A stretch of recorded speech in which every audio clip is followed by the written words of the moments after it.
started already, and it started a few days ago on this platform, and Shane Davidson might have been figuring out something. Alan Michaels is having a cannoli. I didn't know those things actually exist in Tennessee. Randy Dillon's trying to just figure this all out. TBK is ready for football season. That's next week, but we'll get you ready here for Bash at Berlin. We'll talk about what's going on in the world of wrestling, AEW. Maybe I'll ask Alan Michaels about trampoline versus no trampoline, or trampoline versus ring, and maybe I won't ask him that because he's going to say, well, I'm going to not get into that debate, but only kidding. But, gentlemen, how you doing? Happy Friday. Another big week ahead here on Sportzwire Radio. It's closing out the month here in style. Maybe summer's almost toward an end, but how you guys all feeling tonight here? Doing pretty good, Tom. Just before we start the show, just want a couple of condolences. Psycho Sid passed away earlier this week, and then for us hockey fans out there, the passing of Johnny Gaudreau earlier today. So, I think if you're just a fan of life, right, living, that's just a horrible story. My goodness, I mean, just you couldn't ask for anything worse to hear, and it was. On X, it was kind of a rumor, and then it unfortunately got confirmed, I think, at about 6 o'clock in the morning. But, but for us wrestling fans, Psycho Sid, maybe it's a good one to spend a couple minutes on. Psycho Sid passes away, former two-time WWF champion, WCW champion a couple times, main evented WrestleMania twice against Hulk Hogan and The Undertaker. And you guys have a thought or two on Psycho Sid and just his passing? Psycho Sid was he was a character, man. I mean, he was definitely a character, but also at the end of the day, I mean, he was one of the first, big men to really like take that mantle. I feel like he really was a big dude who could wrestle. I mean, he wasn't just a big lumbering, stumbling guy. I mean, he could really get in there and get technical with it. Very absolutely. Shawn Michaels, he had wars with. Sting, he had wars with. I mean, we'll leave aside the scissors incident with Arn Anderson. But, yeah, he had some, Bret Hart, he had some great matches with him. I mean, yeah, Psycho Sid, was a linchpin for a while in the 90s. One of those guys. And, main evented a lot of shows. Was a world champion in both promotions. Had a run in ECW even. Yeah, just a tough loss. And, anybody else have a thought or two on Psycho Sid? It's a good topic. Yeah, yes. I gotta. You're a fellow. You're a big man. You can answer. You're an actual big man. So let's hear what you have to say, Mr. Big Man. No, my condolences will go out to the family of Psycho Sid, but yes. Here's my thing. All right. What do you got for me personally, yes, I didn't watch Psycho Sid. So therefore he's not a very broad name for me. I know the name. I've seen him wrestle once or twice, but the only time I've seen him wrestle, he injured himself. So I didn't really get the full effect. Are you talking about the incident with Scott Steiner, right, in WCW? I'm talking about, the incident where he shattered his whole leg. Yeah. His leg, yeah. Off the top rope. But back to what I was saying, pretty much, he's not a big name in my book. I didn't get the luxury of being able to watch Psycho Sid, so I don't know his craft. But I do wish the family condolences. Okay, I mean that's an honest answer. I mean, look, he was a different generation. I mean, for you, TBK and Randy, a thought on Psycho Sid? Yeah. Go ahead, Randy. Sorry, TBK. Yeah, with Psycho Sid, I would say, you go back to WrestleMania 13 and the whole Shawn and Bret, where Shawn lost his smile, didn't want to wrestle Bret at WrestleMania, the Infinite rematch. I know a lot of people hate his and Taker's match, but I thought for him, like, him just getting pushed into that situation, dealing with it, taking the main event. And I think, to Alan Michael's point, like, him being a big man, they just lost Kevin Nash and some of the work he did as well in WWE. So, like, I think sometimes we underestimate how much he meant to the company during his time, and again, just condolence to the family. Fair point. You want to say something, TBK? Yeah, I'm pretty much on the same spectrum as Shane. I can't sit here and claim that I was a Psycho Sid fan or anything like that, but I will say, knowing what I know about him, he was one of those big guys who really proved that, he was much more than a monster. He could actually wrestle. Those guys like Taker and Kane who could actually move, do the high flying thing if he wanted to. I saw an interview he did, and it was not long before he passed away. And man, it was sad. It's even more sad now that he's gone. But he really felt that the fans deserved and the fans wanted to see him get that Hall of Fame. And now, obviously, it's almost like they're obligated to do it, which is, it's sad that the man has to be gone to get his flowers, but he's going to get them and well-deserved. And absolutely my same sentiment, condolences to the family, and is what it is. I mean, we'll obviously get into current events, but interesting point you made. Guys like him and Lex Luger, probably the two maybe obvious ones that aren't in the Hall of Fame. Owen Hart's a completely different, discussion. But again, you look at a guy that's been a world champion, main evented 2 WrestleManias, albeit probably 2 of the worst WrestleManias in history if we look back and attendance, we look at the overall card. I mean, sure, Steve Austin and Bret Hart had a hell of a match, but it's not looked upon fondly. WrestleMania 13, WrestleMania 8, was kind of at the end of WWF's glory era at that time. I mean, there was still, again, Flair and Savage, had Taker and Jake Roberts, but it's, Bret and Piper, but it's not really remembered as a memorable, iconic WrestleMania. So maybe that hurts him a bit, and also guys like Shane, guys like TBK and Randy made a fair point in that this generation doesn't know him because he was almost after his injury at the end of WCW. He really didn't wrestle much after that. He really wrestled, I think, like a dozen matches in the independents afterwards. And he only had really, maybe 1-2 appearances in the WWE after that. And I don't know why that was. Was it because he was injured or he was just done? I mean, I don't really know because they brought him back a bunch of times. He had, at least 2 or 3 different stints in the WWF, and he was their world champion twice. But this generation didn't see him. He didn't really resonate in that sense. So maybe that's why some people don't look at him in the same breath as other big men. But Alan makes a good point also. He did have some really good matches in the 90s. He was, if you look at for the previous generation, kind of in this whole debate in the backyard of the old guys versus the young guys, the old guys would look at him fondly because in the 90s, he was in a lot of main events. You think about WCW and the WWF for about an 8-9 year period. He main evented with Flair, Hogan a bunch of times, Kevin Nash. I mean, some of those matches really weren't very good. Bret Hart, certainly, and Shawn Michaels. And he had a lot of big main events. He was a main event player. But in this generation, the past quarter century, he doesn't really mean much. So maybe that's why we get lost in the shuffle with him. Also, Kevin Sullivan. I don't think we mentioned Kevin Sullivan. Kevin Sullivan passed away, I think, the week prior. And he was sort of more influential behind the scenes. You think about WCW and their role in the 90s. But, really, obviously, you hate these deaths. I'm sure in the second half of the show, I'll talk a few minutes about Johnny Goudreau. But let's go to current events. Obviously, Sid's a tough blow. I was a Sid fan. I've watched his work, but we're here to talk about current events. And boy, go-home show, SmackDown, interesting end. Tiffany Stratton, Bayley returns. Everybody might have been looking at Bayley's BBL, kind of the backside, that back door. Some people might have wanted to look at, not like Allen's a couple of weeks ago with that whole thing with Atomic Titan. I'm sure a lot of people were looking at Bayley's back door. We'll leave that at that. But what did you guys think of the go-home show going into tomorrow's show at Bash in Berlin, and any other reactions other than back doors? I'm going to just start this off by saying SmackDown right now is just extremely mid. I mean, if it doesn't have Roman on the show, it's not touching Raw.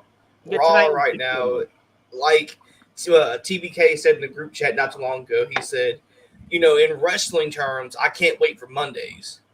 But in real life, I can't wait for Fridays. But for wrestling, I mean, Monday Night Raw is it's the flagship show. I mean, SmackDown right now, unless they have Roman, doesn't touch Raw at all. I mean, it's watchable. It's better than anything in the 2010s, but it's not Raw.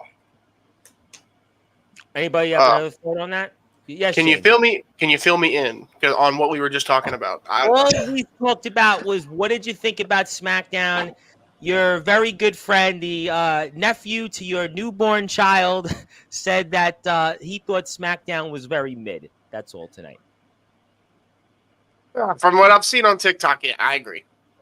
Okay, so certainly we'll move away from that. Yes, Randy. I know I you would have agree more. with same with Alan Michael and Shane Davis. It's like SmackDown right now. They just it's blah. Like it's not horrible. It's digestible, but it's like some of the things you're watching. It's like we're seeing the same thing. Like another Andrade and Carmella. Hey, put on a great match, uh, but what's the purpose of having these matches? I think that now they said the score is 2-2. So are they doing a best of Yeah. 7 or the Cody and Kevin Owens? It just feels something's not right. Then you have Solo coming out saying, "Oh, I'm taking over winning the title." So again, it's just like, okay, this was just kind of a filler, and then Cody's gonna get lost in the Bloodline thing when Roman come back again. The only thing I would say the positives were with SmackDown was LA Knight and Luke and Kaiser. Like I think Kaiser's really starting to come on his own. He's put on a great match with Orton a few weeks ago, LA Knight, and then I'm interested to see what's going on with Tiffany Stratton, Nia Jax, because you saw that Well, look we from saw the Nia. first maybe stages Yeah. of that tonight with the briefcase and Bailey's comeback. Okay, that was kind of I think we'll have, I'm sure, similar opinions. What about for you, TBK? What'd you think tonight? Yeah, I'm absolutely with the majority. Like I said, I'm finding myself. I mean, I'm not gonna lie to you guys. I watched maybe 15 minutes of tonight's show, and then I had a couple buddies over. So, but anyway, like I'm finding myself really getting excited about Mondays. You know, it's like I said, Raw is finally starting to feel like the flagship show again. And I just feel like right now we're in a strange period. We're in a transition period still from, I mean, let's be honest. It's been what 3-4 months maybe since Mania. Has it been April, 4. May, June? Yeah, 4 months. So, I mean, it's still relatively all new, but from how impactful that win was, man, you would think that they would just be doing everything they could to make Cody's run as impactful as it can be. And to me, like I said, it's been lame. I'm not interested in it right now. I'm more interested in what's going to happen with Randy Orton down the line. I'm more interested in what's going to happen with John Cena down the line. I'm more interested in what's going to happen with Gunther down the line. And that's bad when your major title holder I don't care about. Yeah, I think, listen, every show is going to go through their peaks and valleys. Every show is not going to be red hot. I think there's no question that, some of the shows that you've seen recently, you look at this tonight's show with SmackDown. I mean, okay, you got Andrade and Carmelo Hayes. Definitely a good match. I'm not sure where they're going with that. I did think the ending of the main event was pretty good. I did kind of like the main event, kind of Bailey's return, teasing the briefcase. Cody and Kevin Owens, I think I'm kind of in it. And then the rest of the show, it wasn't something to write home about, basically. It's just they played it safe, and you know what you're getting into. You had this segment with Baron Corbin, and, speaking of people turn the channel off, and it was kind of where we were at, more or less.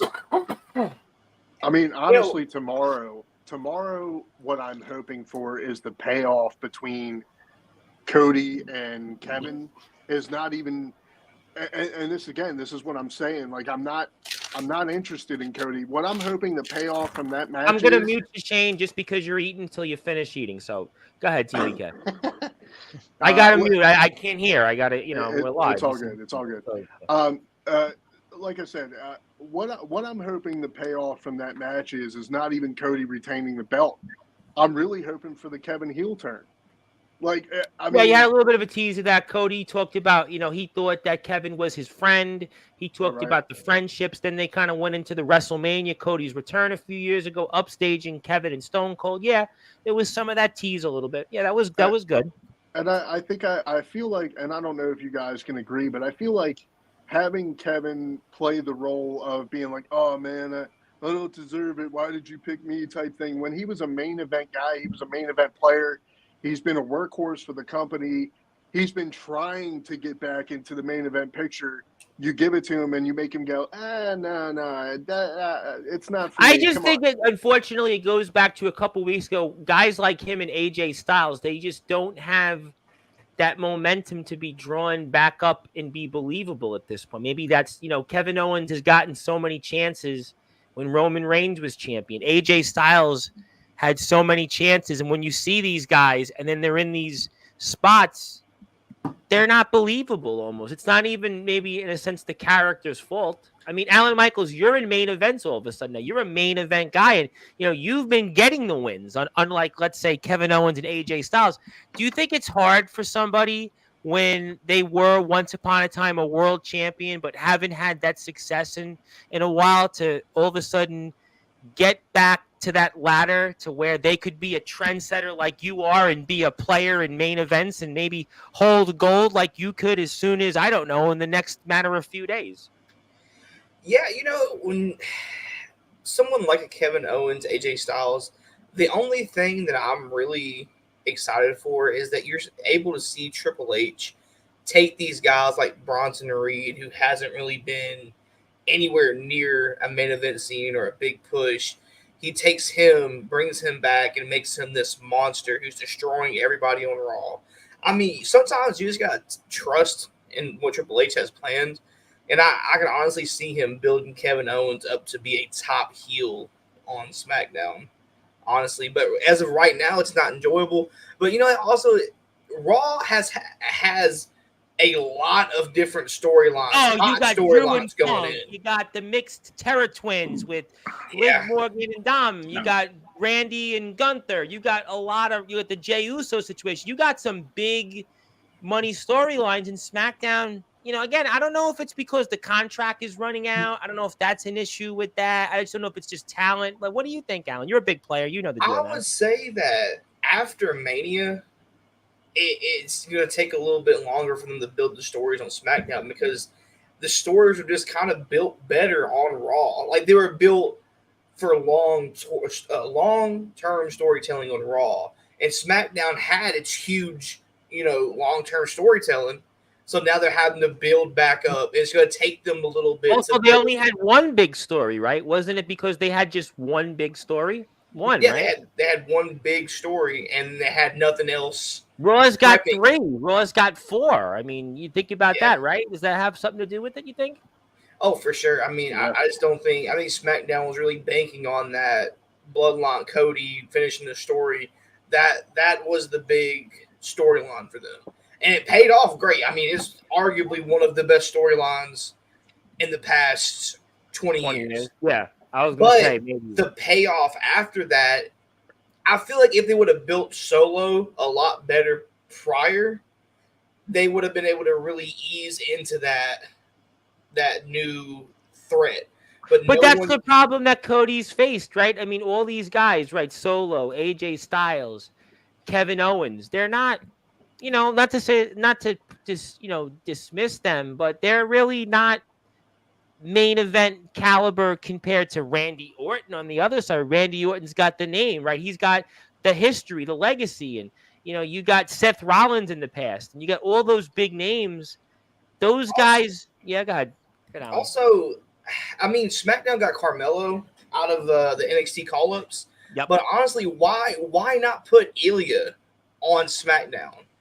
Give SmackDown something. I mean, they have Carmelo and Andrade and LA Knight. The mid-card's shaping up to be pretty good, but they still don't have those main event players. And if you really wanted me to be honest with you. Yeah, be honest, Alan. You did it a couple weeks ago.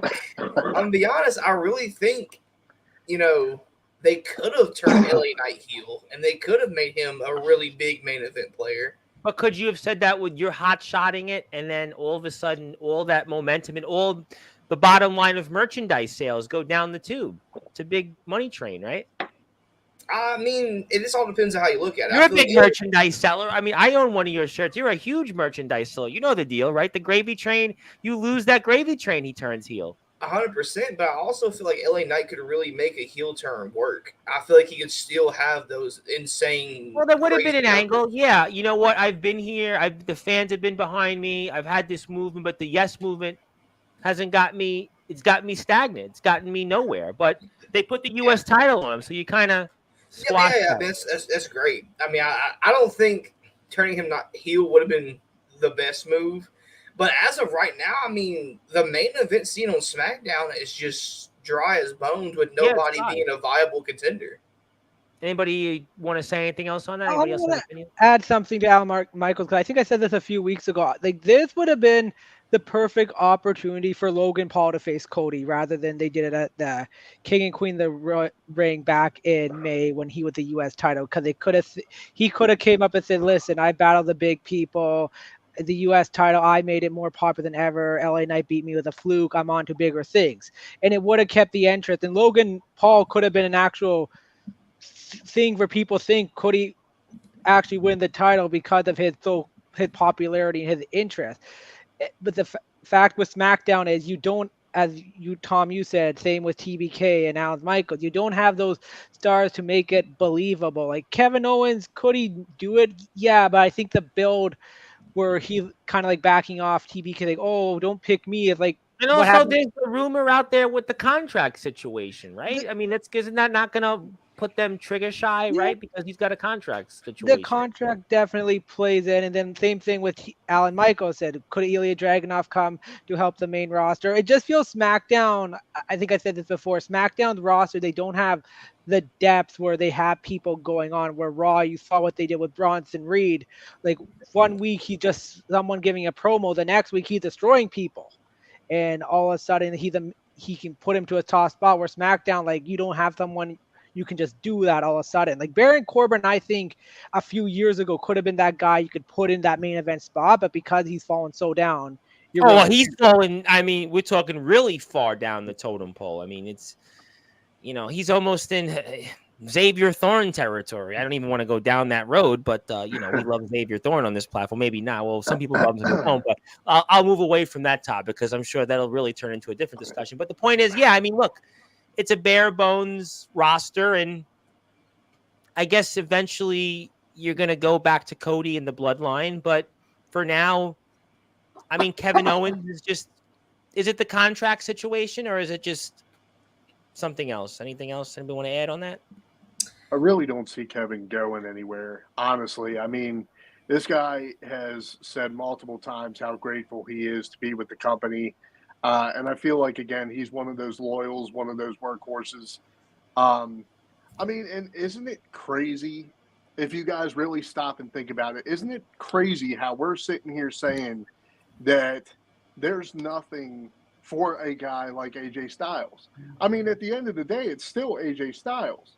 Yeah, but he's 40 something, I know he's a legacy name, but he's not a WWE built name. See, that's very true. But I mean, like, to give him the monster heel turn that they gave him, which was quite believable, by the way, AJ Styles is a good heel. And I mean, if anything, like if I'm the OC at this point, I've got abandonment issues, man. Like, every time they stick AJ back with the OC, he dips on them. Like, those guys, if I were them, I'd be like, look, do something with us, but don't put us with him. Yeah, AJ, I mean, I don't know. Is it age? He's in his mid to late 40s. Is that? He's not a WWE built guy. I mean, size, he doesn't have the size. I don't know what it is, but I think the rabbit's going down the hole. As for Owens, look, we'll have to find out whether he stays or doesn't stay. I mean, Drew stayed, but Ricochet didn't. I mean, so you really don't know at this point. Anything else anybody want to add on SmackDown before we go into the Bash in Berlin card? One thing I want to add is, I don't know about you guys thinking about, when we had the Roman running the bloodline, the Usos were a dominant tag team. Like, they were strong, and they proven that. Like, I just don't feel the same way about Tama Tonga and Tama Loa. Like Tama Tonga has shown he's a dangerous person, but Tonga Loa, like, with all the blunders he's had, like, it doesn't make me feel like these guys like should be tag team champions right now. Like, Jacob Fatu definitely had me more believing he could hold the titles himself. But for Tama Tonga and Tonga Loa, it just feels like these guys are just putting it just because of that bloodline angle, and it's affecting the whole tag team division, where DIY, maybe they should have got a longer reign. You could have given the Street Profits a chance. I just feel like they just have the title because I feel it's also affecting the show that way. Yeah, I mean, look, it's a different bloodline, it's a different machination. No question that those things certainly come into fruition. I think that's obviously, something to digest. I mean, we'll have to see. If you do want to hit the sub button for me, I'm almost at 1,000 subs. You can see it right there. For once, I actually promote the Sportswire YouTube page. We're at 883 subscribers. So my birthday is October 7th. I'd like to get 117 more in the next month plus. So technically just shy of the pace, but if you want to have your friends tell their friends, go hit the sub button for us, and we'll see. 1,000 subs means you can control the platform for a day. So that's that. Let me get this a little bit of comments here. Let me get to our buddy Ron Franklin here. Ron hasn't been here in a while. Tonga Loa is the worst wrestler I've ever seen. How do you botch holding a title? Here's my thing with Tonga Loa. I mean, do I think he's a great wrestler? No.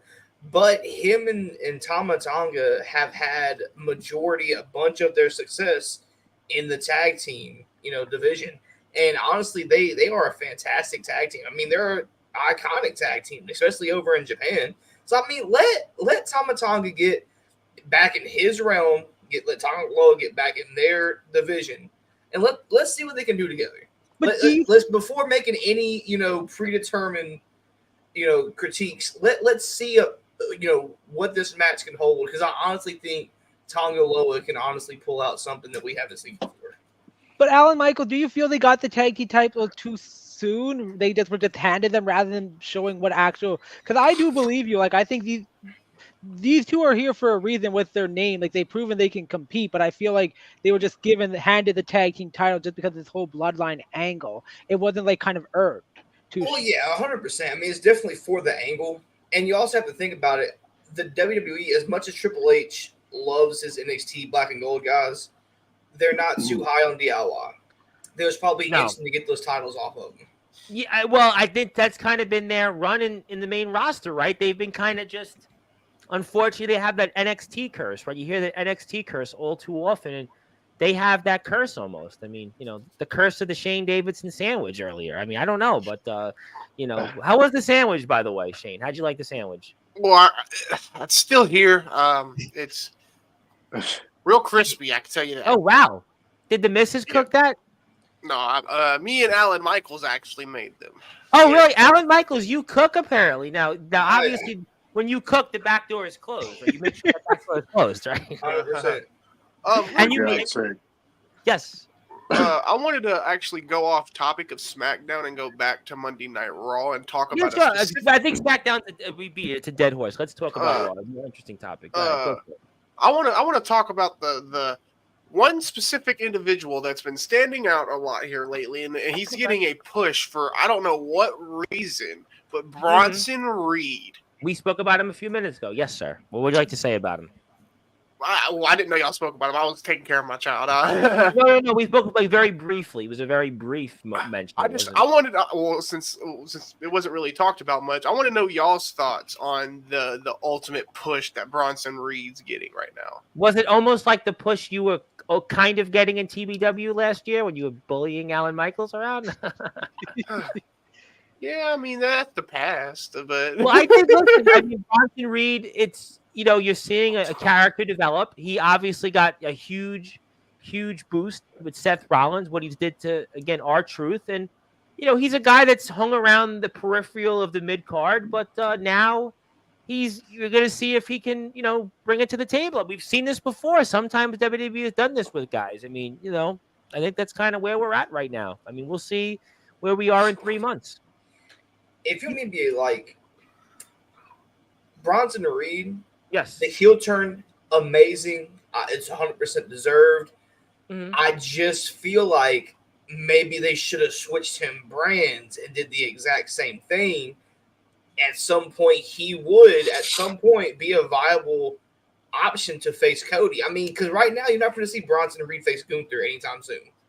No, but what he did to Seth Rollins, you don't think that was a big moment right after SummerSlam? It was, but if you're going to push him to the main event scene, you would have push him in the main event scene of a face champion and not a heel He champion. nearly decapitated Seth Rollins, though, sir.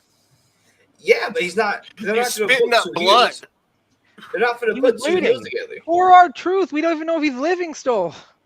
I Yeah, hope where he's is he? alive. That still doesn't defeat the purpose that he's not going to go after a heel champion. Both, if you look at it, every single champion on Monday Night Raw is a heel. Every single champion on SmackDown, besides the tag team champions, is a face. And Nia Jax is a heel too. But every Yeah, single Nia champion on Jax Raw is a heel, but you know that's going to go down the road probably where she turns sort of face, right? Yeah, 100%. Because Tiffany Stratton is going to probably pull something. We're going to see, So I'm we're sure gonna, it's going to fruition. Yep.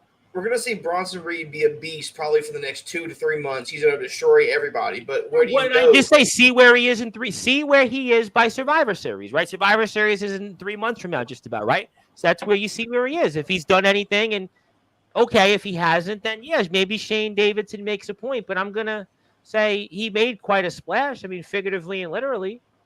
What does anybody else want to say? Tsunami. Well, I mean, the one thing that I absolutely like about Bronson was, I mean, let's be honest, he was absolutely in danger of being yet another big guy who got lost in Almost the right, shuffle. almost territory, right? Almost territory.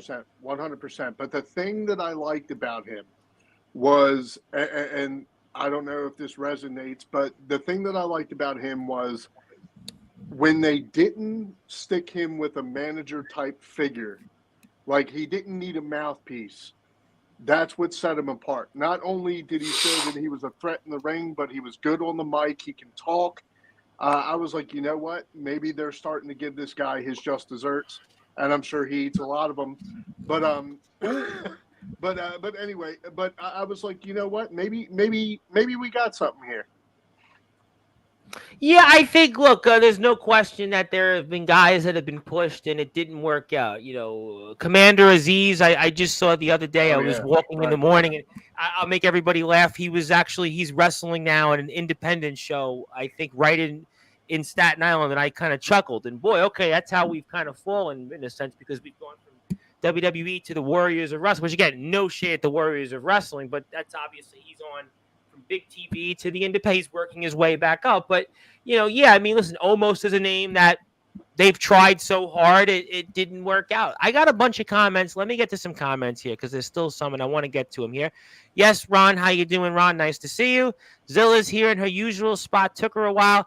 Alexander Kelly. Alexander, good to speak with you. I know you obviously had a story on Instagram about not being here on Sportswire, but I definitely am watching you. I definitely appreciate you out there.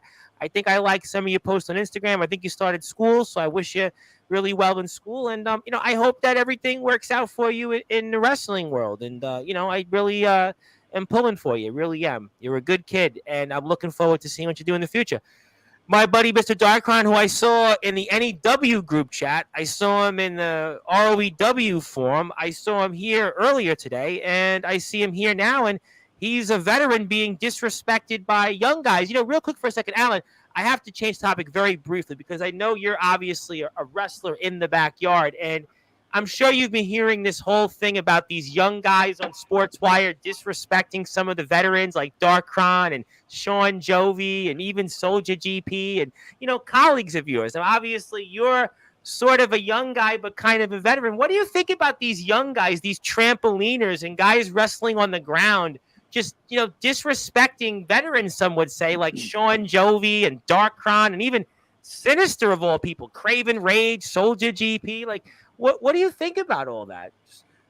I've seen some, but I haven't. You have to fill me in just a little bit, real So quick. these guys on the trampoline all of a sudden decided they showed up yesterday on Sportswire and they interrupted Sean Jovi, and they basically said they want to put the nail in the coffin to WCE. They're going after veterans, and, you know, there's this whole thing. They called out WCE and they want to take over the backyard circuit, and they say they want to take over the Midwest. And these guys just, who's no telling what they, I know it's kind of comical, but they're really determined. There's one guy is 6'3" who wants to do this.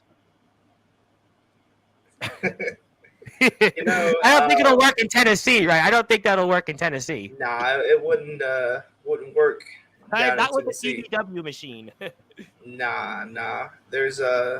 some big dudes for Tennessee too. I So think they have Jay Wild. I think the prophet Jay Wild. I mean, you've had your problems with him. Could you imagine Jay Wild with these young whippersnappers who they're calling veterans in the backyard dinosaurs now? They've called them dinosaurs.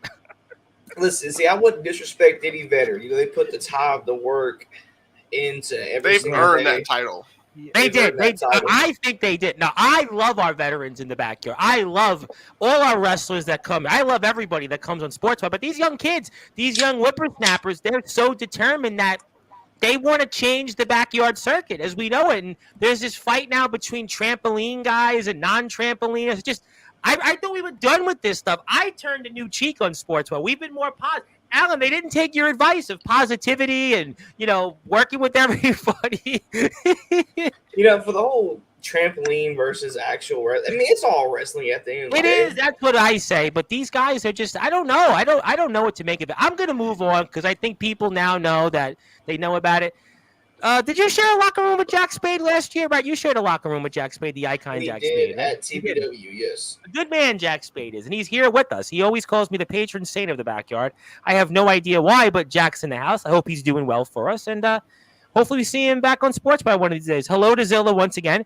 Got to say hello to, speaking of young people, though, but who've earned the success in the backyard circuit in the underground, one half of our IMF Tag Team Champions. Huge part of Summer Bash, by the way, the shirt that all the guys gave me. Jason Myers got a couple of WWE comments. Let's go over them first. I don't like the fact they took Randy away from the Universal title. And Cody, I feel that would have been better in this moment than leading into Cody versus KO in a better way. What do you guys make of that? You got to have Cody versus Randy at a Big Four event. You can't have them at Bash in Berlin. Bash Berlin's it's going to be a good event. It's going to be a huge, Absolutely. big crowd.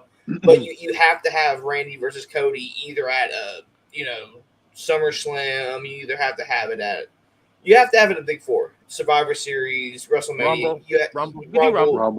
Rumble. You have to have it somewhere big. You can't have it on just.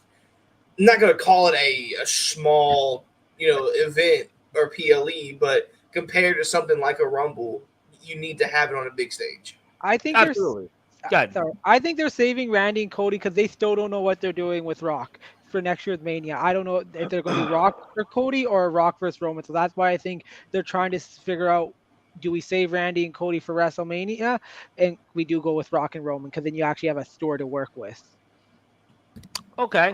Wisdom, you want to? Yes, Shane Davidson. Yes. I want to chime in on that. See, the thing is, you also have to think about the fact that John Cena is going to have his last match at WrestleMania. Well, he's going past WrestleMania. He's going past. He said he's going. It will be his last WrestleMania, though. Yeah. So correct. Yeah. So you got to also think Randy Orton and John Cena. They're gonna tie everything together at WrestleMania. That's why I'm kind of like on the wit's end on like Kevin Owens and Cody Rhodes, because you got to think about that John Cena aspect too. Who's John Cena going to face? That's the question. Well, the person who's got the most history, what we talked about already, is Randy. I mean, Edge, but Edge is a different name in another promotion that's dwindling. He's not going to wrestle him, right? So realistically, it's Randy Orton. So yeah, I agree with you on that. Okay, all right. Let me get to some more comments. Appreciate all that. I've been waiting. I think Bronson has that aura, and it's showing. I think they did a good. You don't think they did a good job in building him up? No, absolutely. I mean, go ahead, Randy. My bad.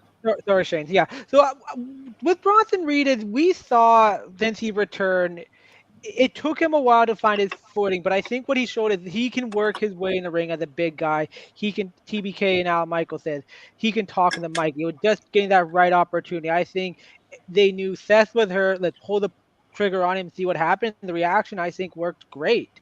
And I think they knew this is someone we can work with long term. And we'll see what happens. Like, is he going to take the title from Gunther? Probably not.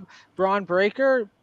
I don't know, but he's kind of. We'll see. No, it wouldn't make sense for Bronson Reed. But for the next few months, though, I think we'll see more of him develop and become more of a serious contender and a serious threat. Well, where would you push him? Where do you push him in a feud with? That's a hard thing. Maybe Punk down the road. He's going to do something with Seth when he returns. Maybe Damian Priest after he finishes up with the Judgment Day and gets his rematch. So you have some options, but A lot of big guys, right? A lot of big Yeah. guys, a lot of decisions. Okay, let me get to a couple of things. Darkron, I knew this was going to be a hot topic. Alan Michaels, all we can do is try to get these guys to get along. We can't make them. Yeah, because there's even this kid, Judas. I don't know if you saw it, Alan. He took the DKW hat and threw it in the garbage on the Sportswire. He basically said that Darkron's an old man, and he basically, he should have passed the torch to him. He felt he was disrespected in ALW. He wrestles on the ground. He's and he was basically near death. He was in ICU and showed up and had an Austin 316 moment in the backyard. He felt that Darkron should have respected him. And I don't want to get into, because it's really like, it's almost like war. We're going war again in the back. I thought we were peace, love, and harmony, and we're not anymore. We're back to, it's young versus old, trampoline versus non-trampoline. Guys should pass the torch, and I don't know what it is anymore, Alan, but I'm going to move on, because I know obviously in Tennessee they're not worried about that, but they are worried about. So we got that. So what are you looking forward to tomorrow? Let's talk about that. Obviously, we got the mixed tag match. A lot of people are excited about that. Punk and Drew. Everybody's waiting for the payoff. You mentioned Randy and Gunther. Anything else you guys excited about for tomorrow? I'm honestly more excited for the crowd than I am anything else. I mean, I know that crowd's going to be electric. Gunther, I'm really excited for Gunther and Randy.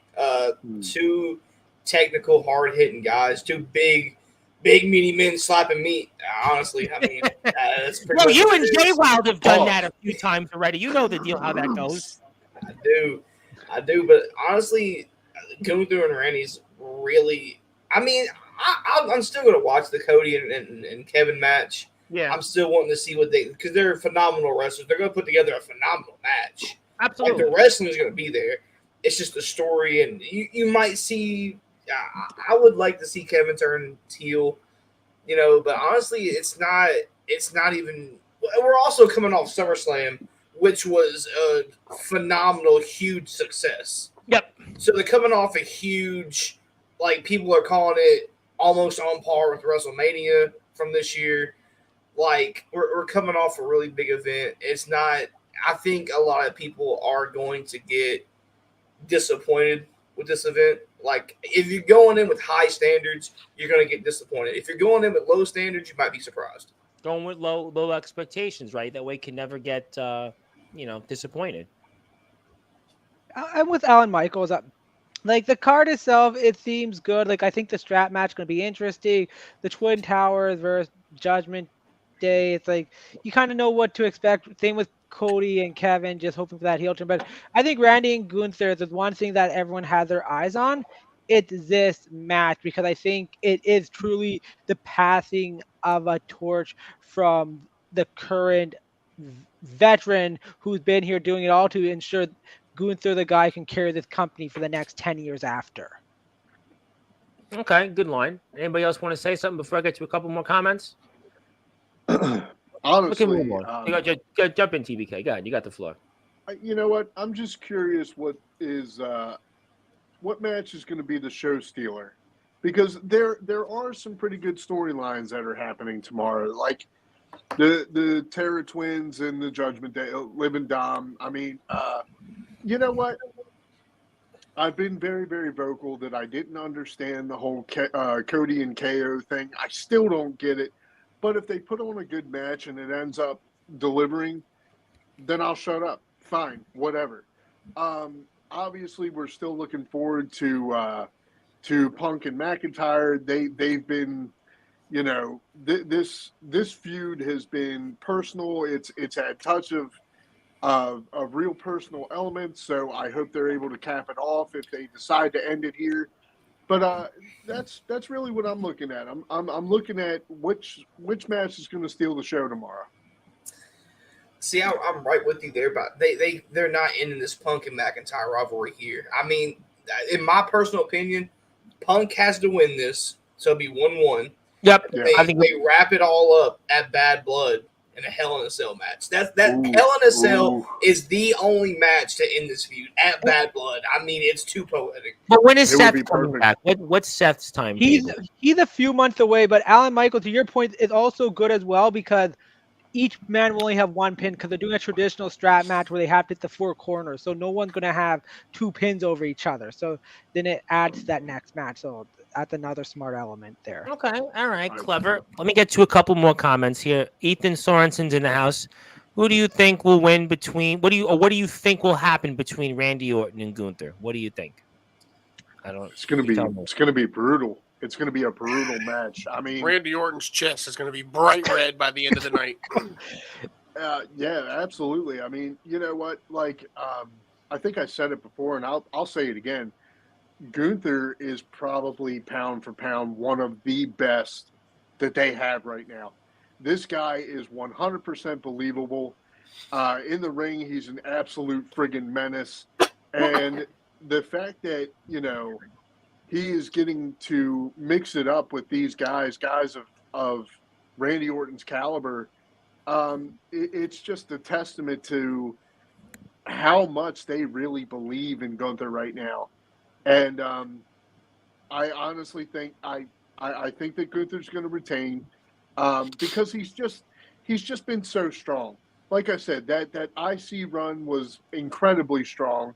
Then to have him win King of the Ring, I think if you for whatever reason if you had him lose, I just think that would not make any sense. He's to me this right now. generation's Kurt Angle. There's definitely in terms of the rise. You know, you think about the longest IC run in history, King of the Ring, beats Priest at SummerSlam, holds the belt. I mean, no question that it's in that meteoric rise. Kurt Angle gets called up to the main roster, and within like a year or so, maybe not even less than a year, wins the world title for the first time. So that's, something out there. Let me get to a couple more comments here. I got a bunch of them here. We're going to talk wrestling for about 20 minutes or so, 15, 20 minutes. We'll bring on the regular guys on here. They'll have their thoughts. Rob Maraska will give us, I'm sure, some baseball depth. We'll talk some other team baseball depths. And, you know, that's just where it goes, you know. But I don't know, Randy Dillon getting him a run for his money. Well, he is going to give him a run. Well, that's, I mean, you know, that ABC talked about this, you know, here in America. That tells you how difficult that thing is to talk about.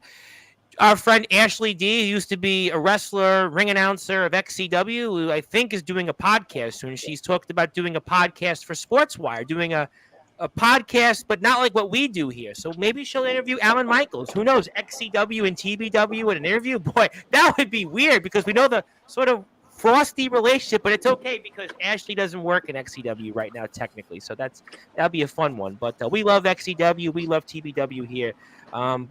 Yes, Gunther and Randy, hell yes to a Hell in a Cell. Yep, definitely want to see that. I know Darkron would love to have Judas in a Hell in a Cell, and he would love to beat him bright red and also take him back to Marion, Ohio, and what's left of him so Big Man Cam can give him one of those Big Man Cam sandwiches. But let me move on here.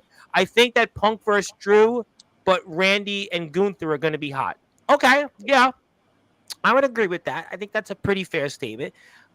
Speaking of people that are here, your boss, Alan Michaels. I know Mr. Allen was unhappy that I announced the man that you defeated not too long ago, Atomic Titan's back here September 11th. So I know that it's going to be a difficult day in the world, difficult day in TBW because Atomic Titan's going to be here live again for the first time in 2 months. I know, Alan, you'll be making sure you have different plans that day. Maybe you and Shane will do a stream on TikTok, but look at that big B word with the fancy headset mic get up blowing smoke, LOL. I think he's talking about you, Alan. You know. I think he's talking about Shane. My mic's not in view. I was going to say that is no way to talk about me. Okay. Well, I thought he was talking about me with my fancy headset. I don't have a headset, but I do have some more comments.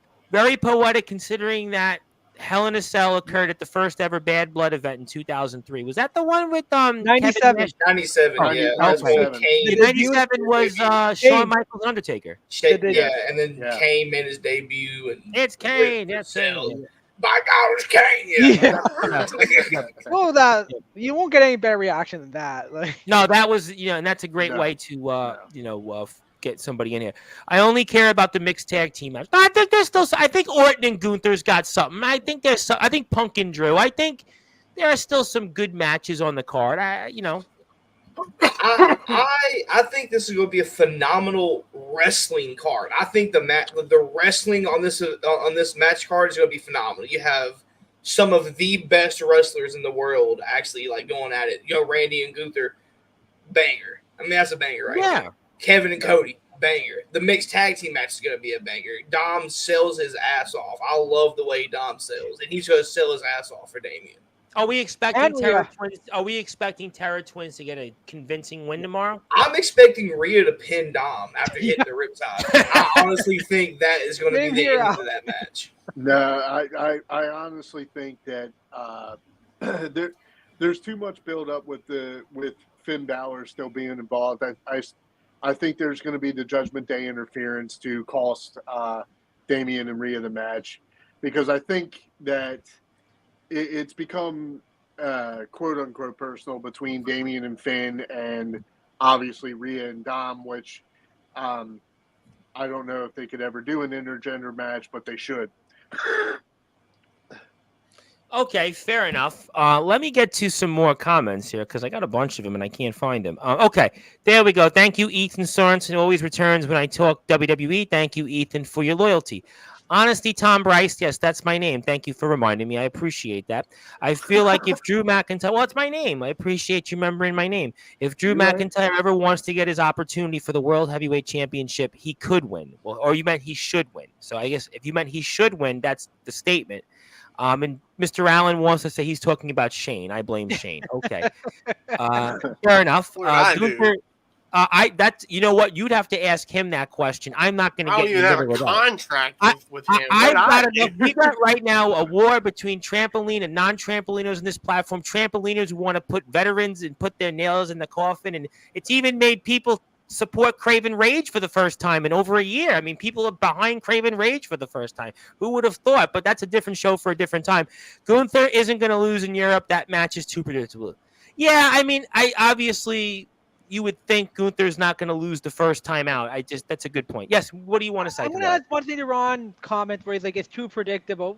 It seemed like a movie. We know the movie is predictable and stuff. We kind of know the ending, but we don't go to watch the ending. We watch to see the magic and happen. And I think what people are excited to watch, what's going to happen between Gunther and Randy. Like, I think obviously Gunther is going to win, but I think the match itself is going to be something we're going to be talking about for a very, very long time.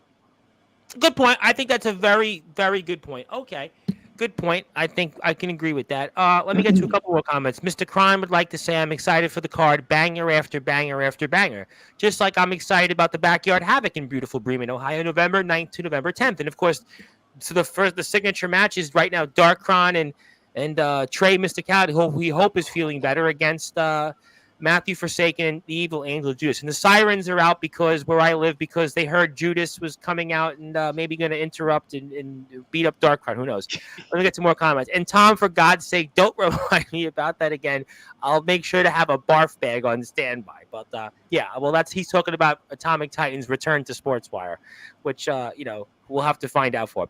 I'm expecting Liv to get put through a table. I want it. I need it. Well, you want it for certain reasons, or do you want it because you're a Rhea fan? I don't know if I want to necessarily go into that. We are a family station, but we've heard back doors mentioned, and Bailey's certainly got a big back door, and people want to see Liv's get put through a table because she's got a back door. Who knows? Her table wants to be broken. I don't know. Yes. Ooh. Well, we've all got. Well, you're a family man, Shane. You're a family man now, so you're good. Yeah. Oh, I said beat up Darkron. Well, yeah, Judas wants to beat up Darkron. I think Judas wants to beat you up. That's why I said the sirens are out and Judas might be coming. But okay, anything else you guys want to talk about here in terms of wrestling before I move to the regular guys here in about 10 or so minutes? Anything else AEW you want to talk about? Anything else all in? Let's talk about it. Okay, let's go. So how do y'all feel about Ricochet making his debut at All In? Absolutely. Because I have my own personal. Give it to me. I think going to AEW was probably the worst thing that he could have done for his career, honestly. Why? Yep. Because everyone knows, and this is not a opinion, this is a fact. WWE is the top of the mountain. Okay, why not go to a place like TNA, who has a working partnership?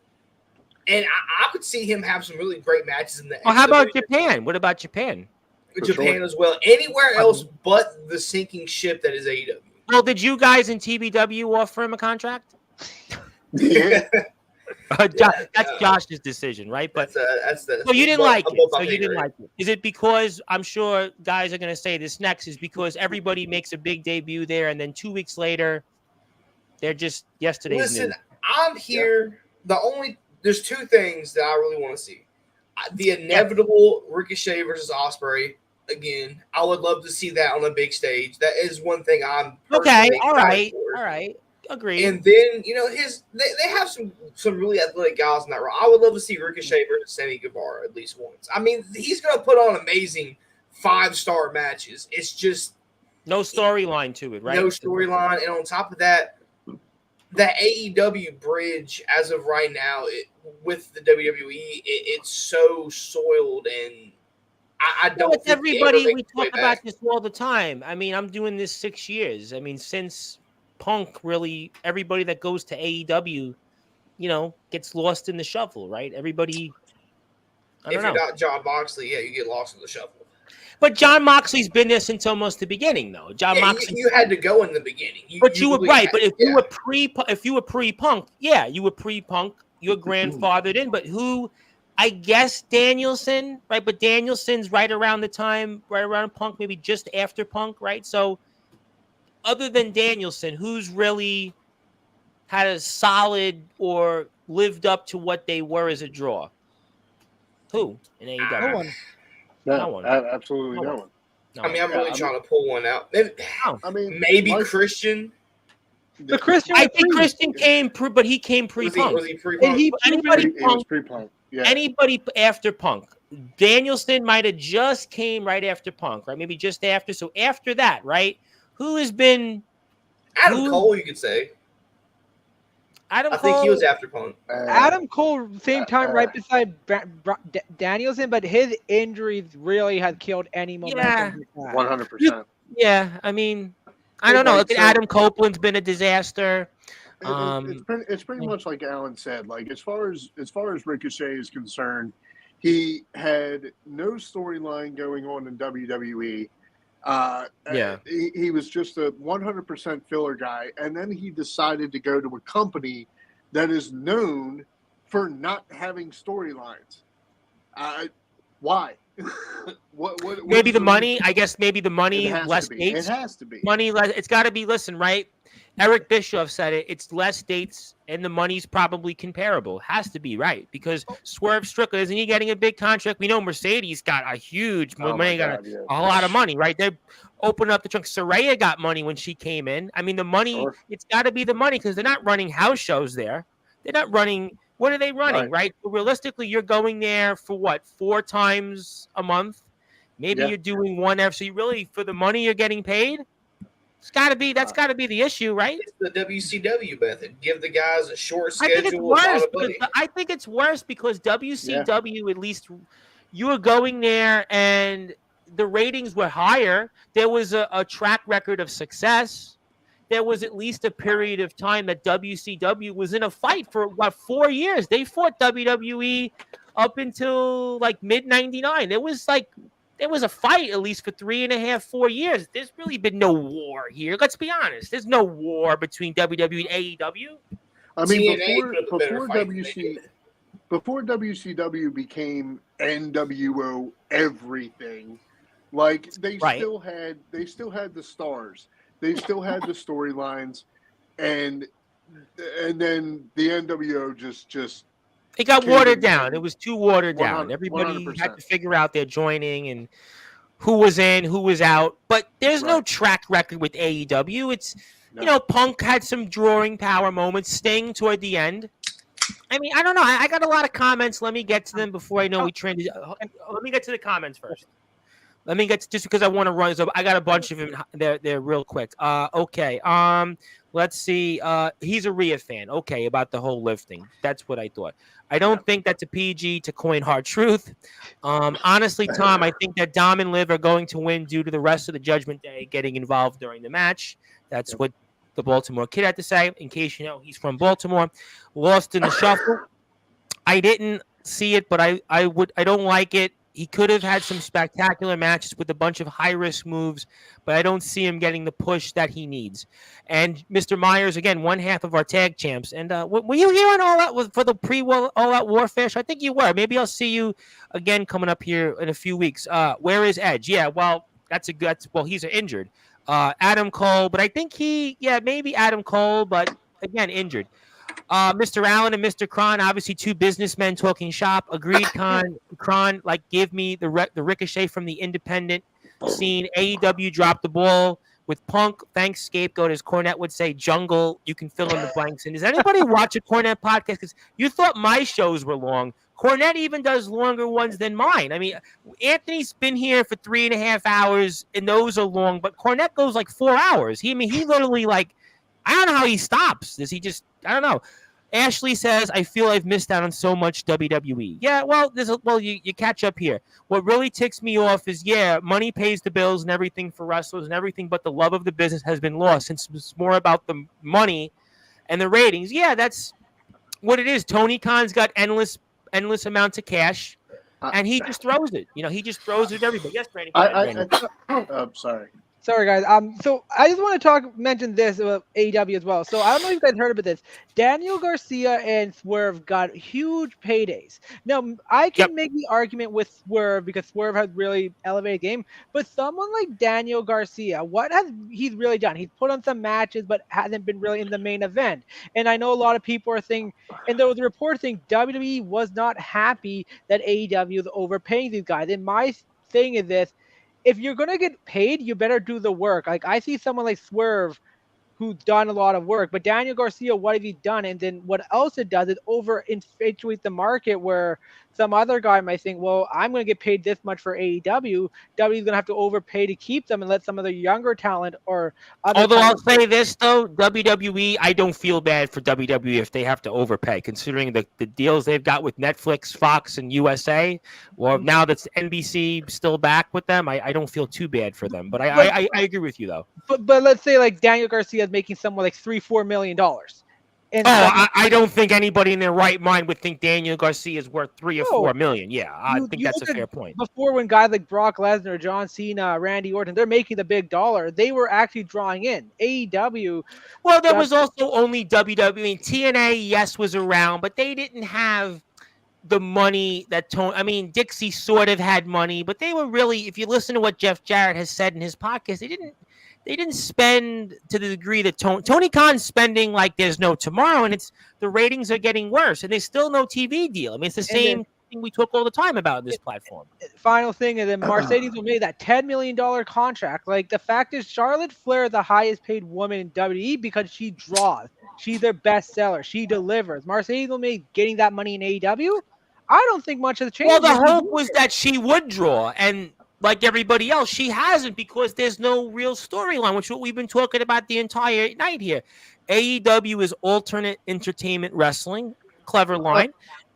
Yep. I mean, I think if you're Ricochet at this point, dude, you're smart, right? If you're out there doing the spots that Ricochet is doing, the spots that he was doing with Logan Paul, the spots that he's known for doing, if you can do less of those and make more, I think that's where he's at this point because he knew that WWE just straight up had nothing for him.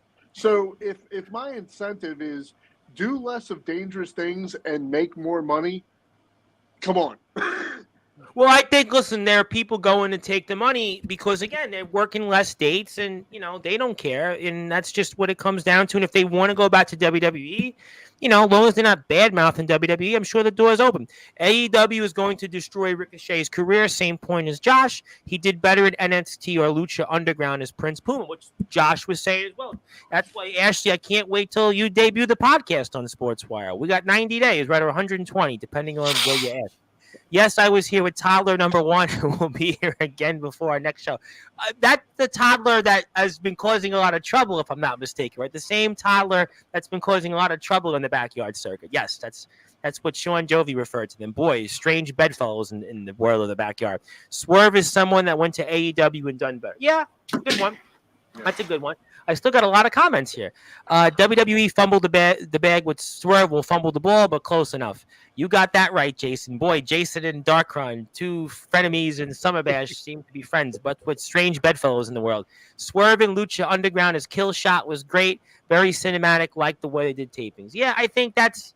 Look, AEW, I don't really know much more else to say about AEW at this point, you know? And they still have no TV deal. Still no TV deal. Well, the big thing is what people are thinking how great All In was. All In was great, but when 1 year you do about 89,000 tickets, 57,000, right? It was 53,000, right? Like that's a big decrease. Like I can understand. And they're not even going to be in Wembley next year. They're in Texas. So what are they going to draw in Texas? 35,000, 30? I don't. They can't even drive a full arena in North America, for crying out loud. So how That's what I'm saying. How could you? You could never. AEW could never run house shows. Let's be honest. AEW can't run house shows. For God's sake, they couldn't even let Sting enjoy his retirement. He already did a run-in. It's like, bro, the man just retired. What, 3 months ago? Let him chill for a minute. And yeah, Randy. One last thing I will say. I'm sorry, I got to keep talking so much. With Jake Perry, how much they had something so golden to work with. They could not even get that right to make this guy some like epic heel wanting to tear down AEW. They've just made him kind of like oh, I'm a jackass and that's about it. But there's nothing really else to him.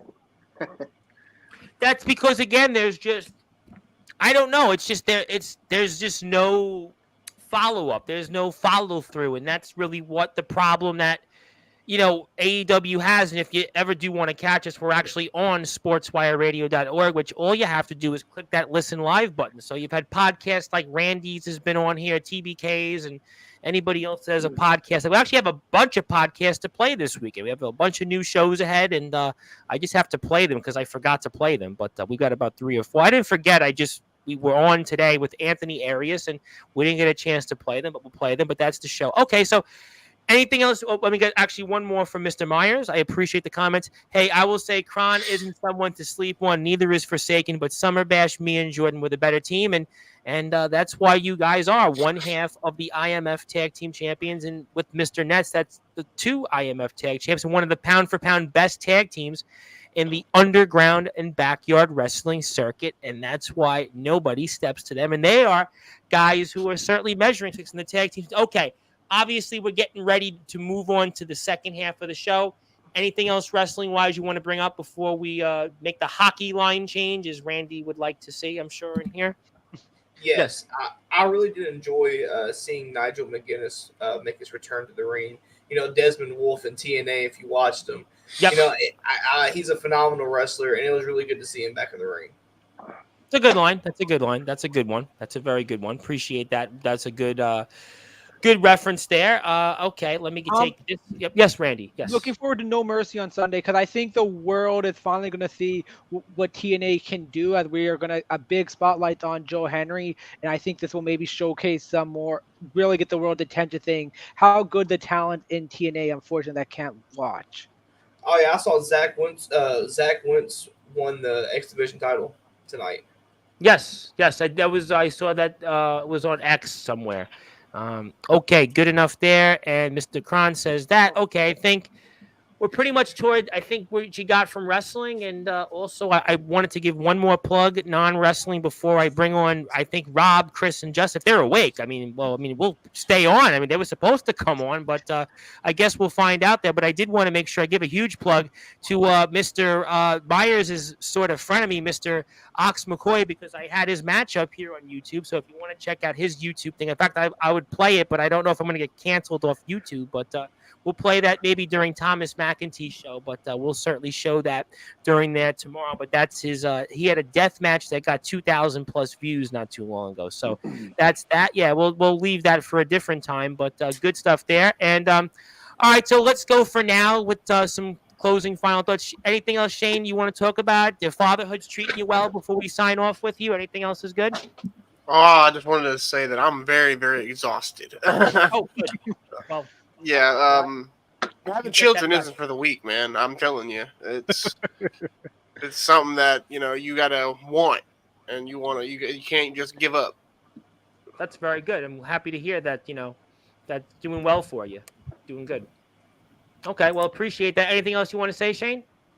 Like I've always said before, positivity is the way to go. Always stay positive and always keep your head up. Yes, that's what we've been trying on Sportswire. Despite this whole battle between trampoline and non-trampoline, these young guys going after the veterans, but we'll make sure. In my personal opinion, with that's just a bunch of kids wanting their 15 minutes of fame. That's all it is. So, are they at 14 minutes and 59 seconds?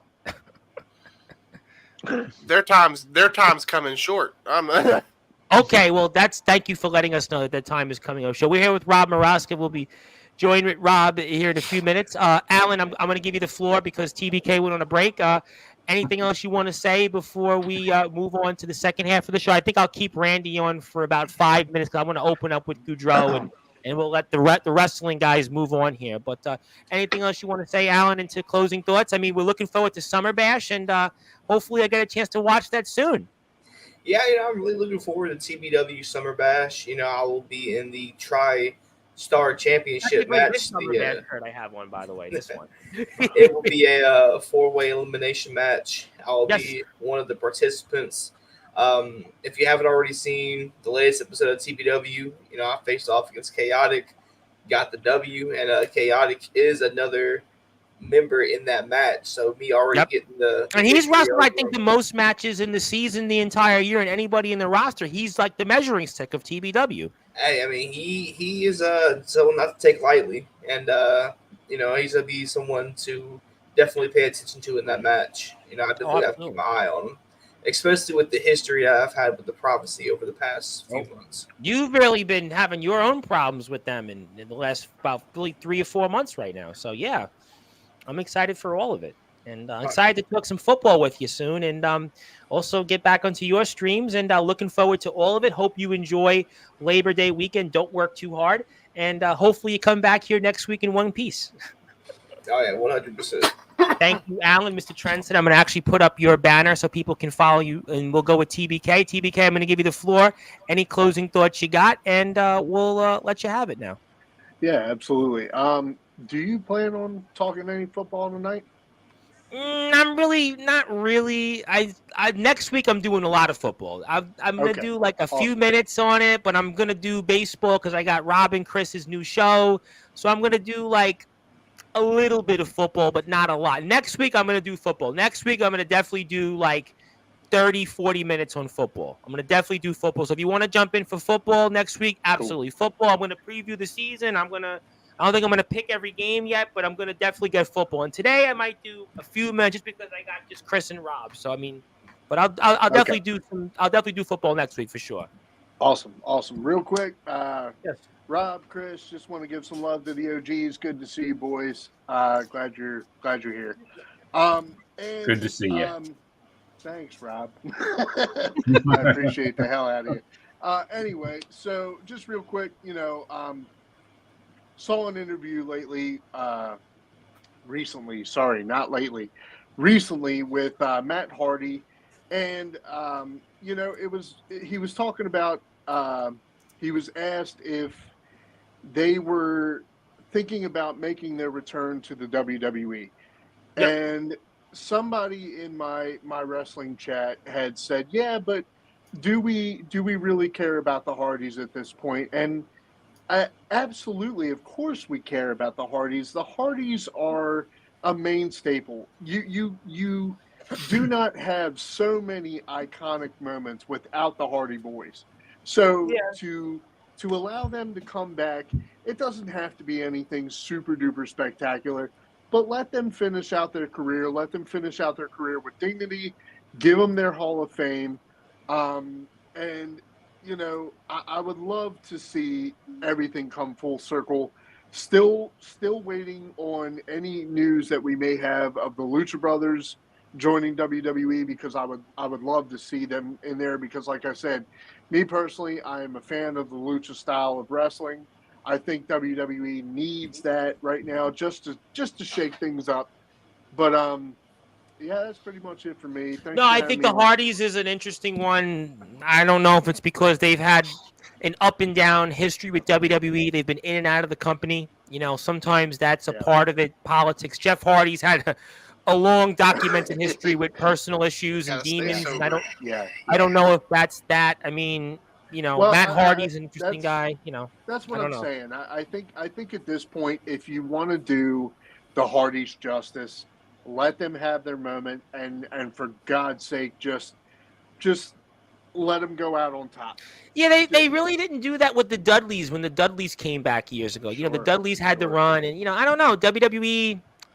I don't know. I don't know if it's because they left the company. Guys leave and in and out. Jeff Hardy's had a lot of personal demons. I mean, well documented. I don't know what it is, but yeah, I agree. This is like where you could get a good year or two out of them. This is probably the run, but we'll have to find out. But definitely looking for. Yeah, definitely want to do some football because I got to do the Johnny Gaudreau thing. I got to spend a few minutes on that. I got a package actually.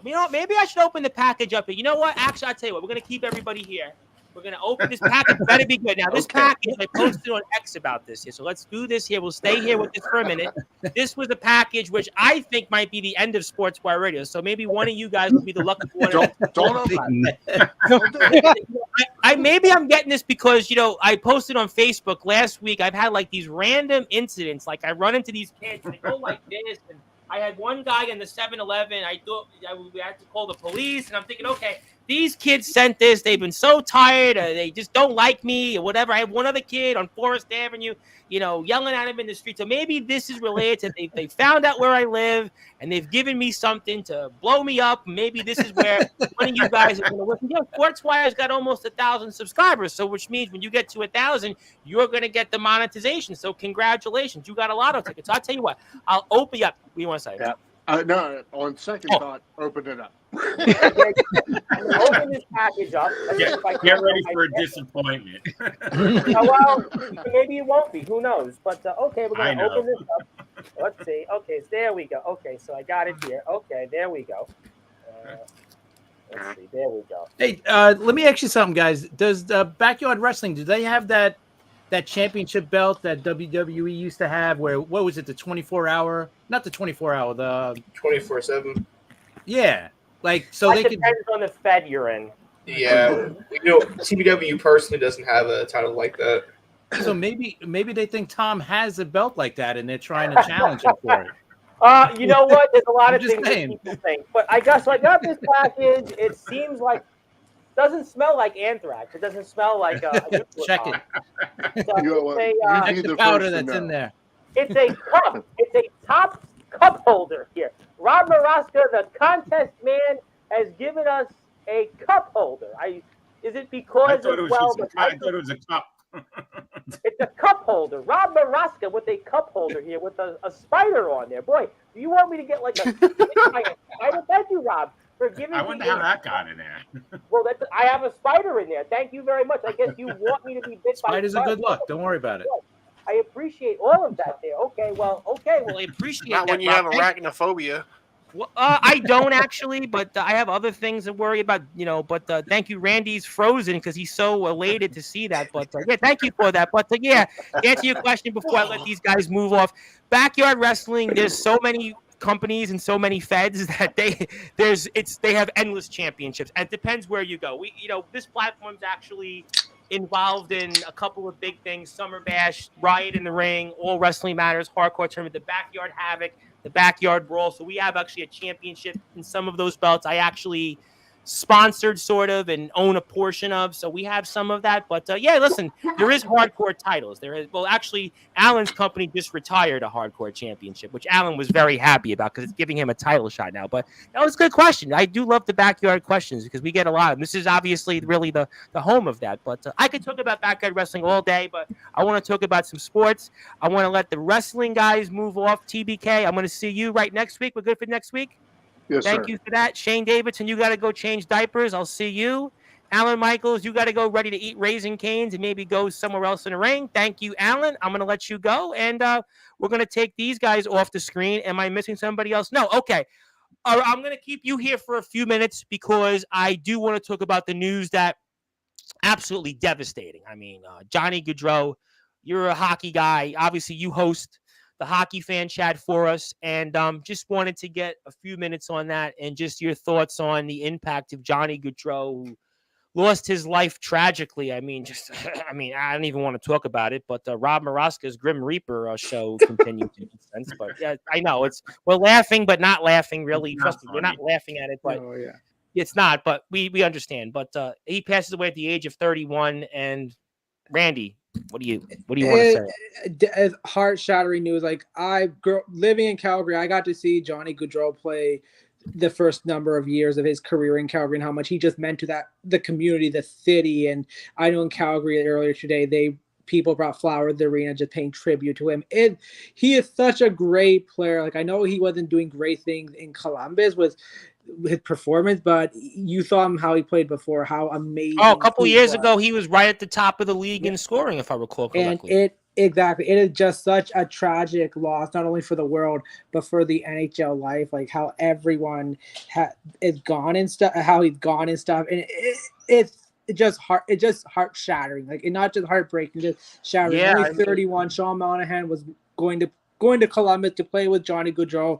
They were good friends throughout Calgary. His sister's wedding was today. I don't know if that even went through. Him and his brother. It just and then the baby, right? The brother's wife is pregnant. I read, right? Yeah, exactly. So it's just a huge loss, and like I know, like it was by a drunk driving accident. Like, I know this is a little bit off. Just people, please just don't drink and drive. You know, I think Chris said it in the group chat on Twitter. I don't even know why these people can't they just take an Uber? I mean, I don't understand why do they have to.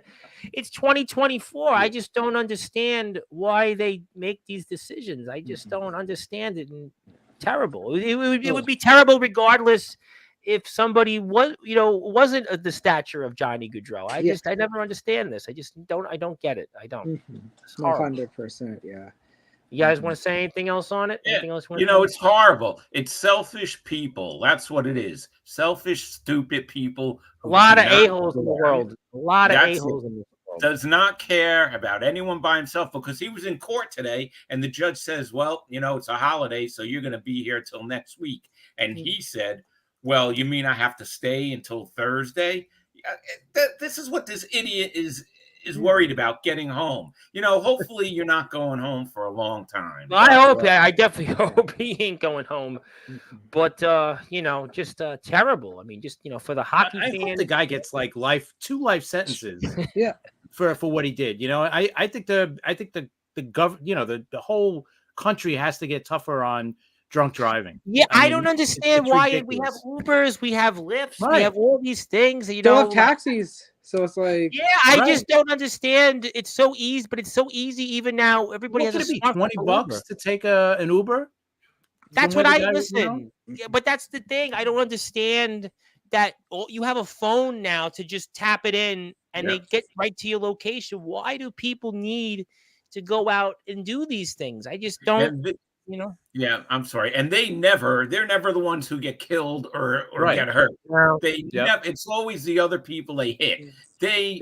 For the most part, nothing, it's ridiculous. And I'm with Chris, we got to get stricter with these damn drunk driving laws. I mean, you'd think in 2024 that would be the case. But again, I don't know. Let me ask you one question, though, Randy. I will let you run after this because I want to get to the guys. I want to promote the baseball show, and we'll do some football next week. But I want to get into their show, and congratulations, guys. I got a chance to listen to it a bunch of times. But what's the impact to A, Randy, on the league, and B, on this Columbus Blue Jackets team, which is already a team that's, again, is going through a rebuild, and he's, again, a guy you put a lot of money into. But what's the impact you think on the league and also just this Columbus Blue Jackets team? I mean, I hate to ask this, but I kind of have to. I think for the league, it's going to be huge dramatic because Johnny Gaudreau, with all the relationship he built, like there are players all across he played with in college hockey, former teammate Matthew Tkachuk was down in Florida.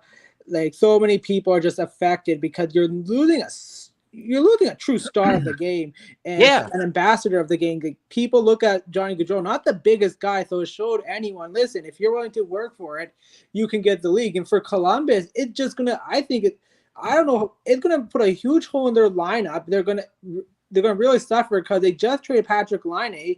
Like, where their offense gonna, as an offensive part, where their offense gonna come from now? Yeah, I mean, I guess. And the face of their organization. He was supposed to be the face, sell their tickets. He's gone now. Like, it's a huge effect. Well, I mean, I guess the hope would be maybe they'll sell tickets in, his memory. But yeah, I mean, no question that just a terrible loss, and for the world, really, for the sports world. Local guy here, from Jersey, definitely is, been a guy who's been an elite player. I mean, a very, very elite player, and certain seasons. And again, Columbus has had a major rebuild, and it's going to certainly, I'm sure, impact them. And just horrible. I just really can't even speak. Neil Villapiano, our buddy, did a podcast on this. He did a nice little tribute to Johnny Gaudreau. We'll be playing it throughout the weekend, but I'm sure you're going to talk about this in the coming weeks. Just horrible for Blue Jackets fans. Have you done a show with a Blue Jackets fan? I'm trying to think. I'm looking. I would love to do a show with a Blue Jacket fan. Well, I hope they would want to talk. Maybe they won't want to talk now because of the sad news. But just I saw an X today. The Calgary fans, very touching that they had a nice little memorial for. He meant so much to that city, like, because they lost. Jerome McGinley was just traded a few years. They really haven't seen a star, like, if they didn't know who was going to be the next face of this team, and he really stepped. Like, his performance is what really took the Flames from a team that did a rebuild to a team that a competitive team, not like a cup contender. Oh, very good. They were a very good team in the regular season, just couldn't quite put it together in the postseason. But he was a huge part of that. They had some really good teams, exciting, and just unfortunately, we'll never get to see what could have been. For him, could have been a guy that maybe you would have eventually seen in the Hall of Fame. Had a point a game pace, but sad stuff. Anything else you want to say, Randy, before we bid you adieu for now?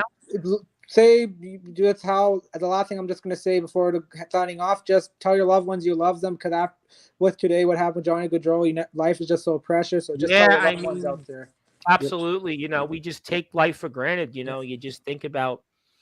Just his death, just one of the worst ones. I mean, I was around when Kobe Bryant passed away in the plane crash. I did a show with a guy who played in the NFL in camp a couple times. That was a sad one, but this is like, I don't even know where to begin. This is just, this is up par with Daryl Kyle years ago, died in a plane crash, if I'm not mistaken. Roy Halladay, a lot of guys that you look at these deaths and just, I don't know. But Randy, very good stuff. We'll end on a positive note. We had a great show. Had a great turnout. A lot of people tuned in. Great comments. And we'll continue the momentum next Friday. And do you guys celebrate Labor Day in Canada? Yes, we do. We got Labor Day in Canada as well. Good. So hopefully you enjoy. Hopefully you're doing no labor on Monday. And we'll give you some labor to do next Friday on Sportzwire Radio. How does that sound? Sounds great, Tom. Always a pleasure. Thank you. Love you, Randy. We'll see you soon. That was Randy Dillon. I'm going to go like this because I don't like the big screen with the three. There we go. Okay. So that obviously was that. We give our thoughts and prayers to the family, certainly, again, of Johnny Gaudreau. Just a horrible loss. But, gentlemen, I guess I'm going to stick to baseball, really, because I don't really have anybody else here. And we'll let maybe TBK riff on football next Monday. Friday, I should say. It could be Monday, but obviously you guys have a podcast. Really enjoyed the podcast a lot, and I guess I'll start off first with the New York Mets and Rob Moroska, because I had it on the background. This Chicago White Sox team, 31 and 105. Rob Moroska, it's been an interesting last week for the New York Mets. The New York Mets have actually, they had a 10-game strip. Well, you think about it, right? Baltimore, San Diego, and Arizona. And they were 6-4 in it, but didn't gain ground. If I'm not mistaken, they lost ground in it, and they had a hell of a run. But maybe they've won a lotto ticket here against the Chicago White Sox, because they should get a sweep here. But this Chicago White Sox team is absolutely horrendous. Mets get a win here. And just watching this White Sox team, Rob, the Mets better walk away with the sweep here. What do you think? Oh, yeah, they better. It's like a gift. Chicago White Sox, we want to see them lose because we want to see them take over the worst baseball team in modern history. Oh, I think they're going to do that. I don't think there's any question about it with this team right now. So the 2024 Mets could do the 1962 Mets a favor by sweeping the White Sox. Hey, listen, the White Sox scored early, and then that was it. They scored one run, and boom, that's it. The Mets scored just enough runs to win. But the thing tonight is that Diaz came in for the third straight night. 2 nights ago, he blew that game in Arizona. And how about Sunday's game? The Mets had that one too and lost that. I mean, how many games has this team lost with the bullpen? I mean, we'll get the Yankee story in a second, but I mean, if we look back on this Mets season, and if the Mets don't make the playoffs, you got to point out to this bullpen. Oh, definitely the bullpen. But I have to say, and I was down on Diaz 2 nights ago, but he came back against Arizona mad, and he blew them away in the 9th inning. And tonight, the same thing with the White Mets Sox. got a big Iglesias comes through, and you're thinking, okay, you lost momentum, but this team's been, you got to give them that. They've gone 7-4 in this 11-game, really important stretch here. You're counting the White Sox game.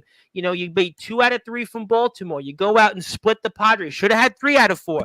And then with the D-backs, I mean, you get 2 out of 3. Those two teams, the Padres and D-backs especially, have been red hot right now. So if you look at it, you got to be happy. It's just the Braves, unfortunately, I mean, they've just been red hot in their own right. And arguably, we got a favor from them yesterday because they blew a 4-0 lead.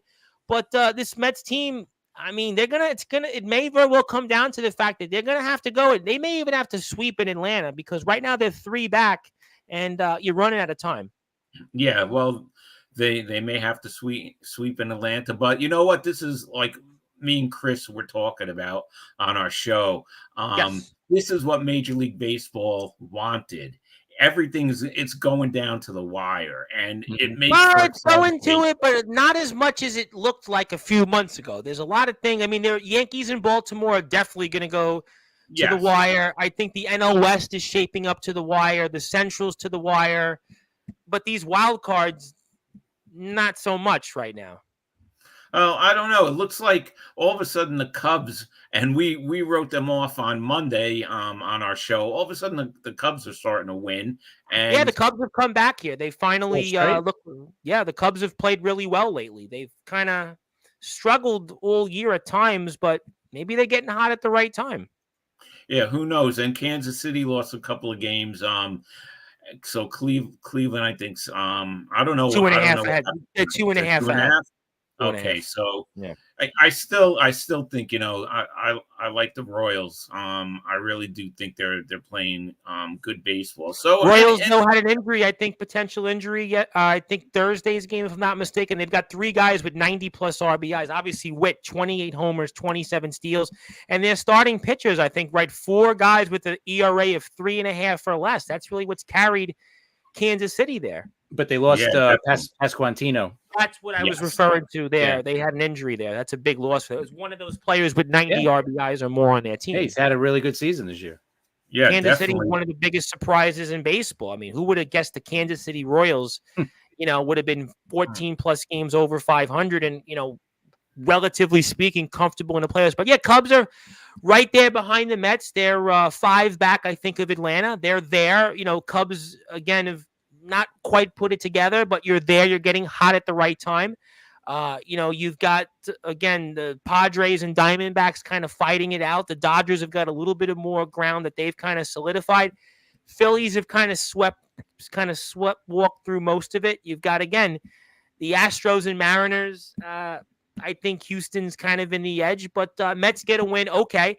But Chris, Yankees have kind of had an up and down week, but Baltimore is just, I don't know. I'm listening to the radio today, and maybe this is the summary of the Orioles at the moment, is that the Orioles are a great regular season team, but with some of the flaws that they have, maybe that they're going to wind up, again, being a team that's going to have an early exit in October, and the Yankees are going to win this division. But Baltimore, it's the story about them and their downfall. What do you think about some of those? I'm going to definitely talk about Judge for sure in a second. Yeah, I think with the Orioles, their biggest problem is pitching. Their starting pitching, basically their whole rotation is on the IL right now. Their bullpen was weak to begin with because they didn't have their closer. They've been using the same problem with the Mets have had. Yeah. And they went in the season without their closer, right? Yep. Bautista's been out all season, and Kimbrel's not even closing games anymore. So now they got the guy from the Phillies that they traded for at the deadline.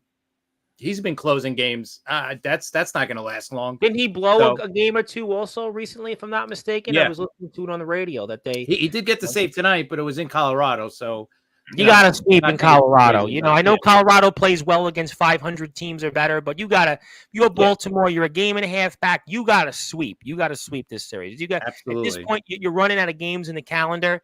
You got to do that. Before I do anything else, David Roska, he is here. David, I hope you hit the sub button for us. And we're at Sportswire Radio 6579, and we're almost at 1,000 subscribers. So I'd like you, if you're here for the first time, to go hit that sub button for us, because you see it here right now. Hit that sub button for me, because I'm trying to get to 1,000 subs. And if you like Sportswire, you want me here full time, that's how you're going to get me here. So go hit that 1,000 sub button for me.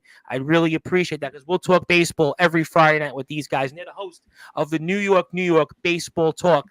They're here Mondays, sportswireradio.org via the Listen Live button. So make sure you hit the sub button for us there. But okay, I'll take this off the screen for a minute. But yeah, I mean, I guess we'll see there. But how you feeling about these Yankees, Chris? And, boy, Judge, I mean, we're watching something. And you guys were talking about it on the baseball show. But, I mean, is he just having the greatest season, not counting Bonds in a lifetime, or what? Oh, yeah. No, when you take away all the steroid guys, this guy's having one of the greatest seasons ever, right? Yep. So it's pretty amazing to watch between him and Soto, just going back and forth. They're just having such great seasons together. And you just want to see the rest of that lineup just hit their average season, not have great seasons, just be themselves, hit to the back of their baseball cards, basically. Yep. And it would be a great lineup, but you see, games like we had before where they're just not hitting. And if Soto and Judge don't hit, then the rest of the team don't hit.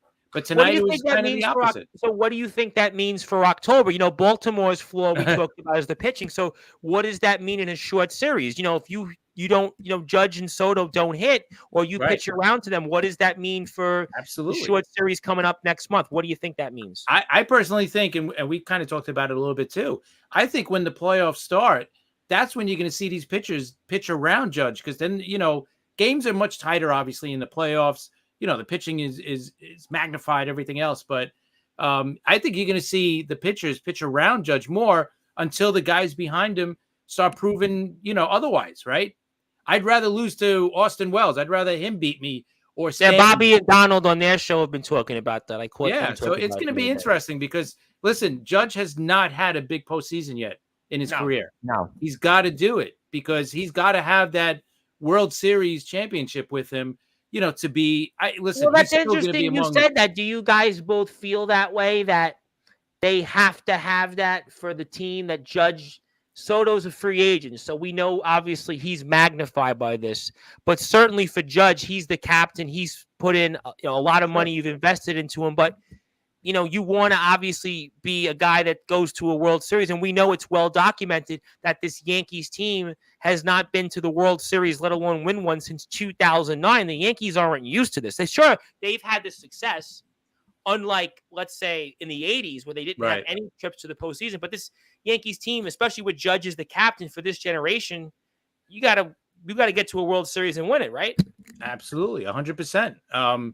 Listen, he's still going to be, his 99 still going to be retired by the end of this year. There's no question about that. He's getting 50-plus home runs as many times as he's done it. Yeah. Yeah, is he going to be in the Don Mattingly category, right? With the captain that, great Yankee, loved by everybody. But didn't get to the World Series. Or is he going to be postseason? Yeah.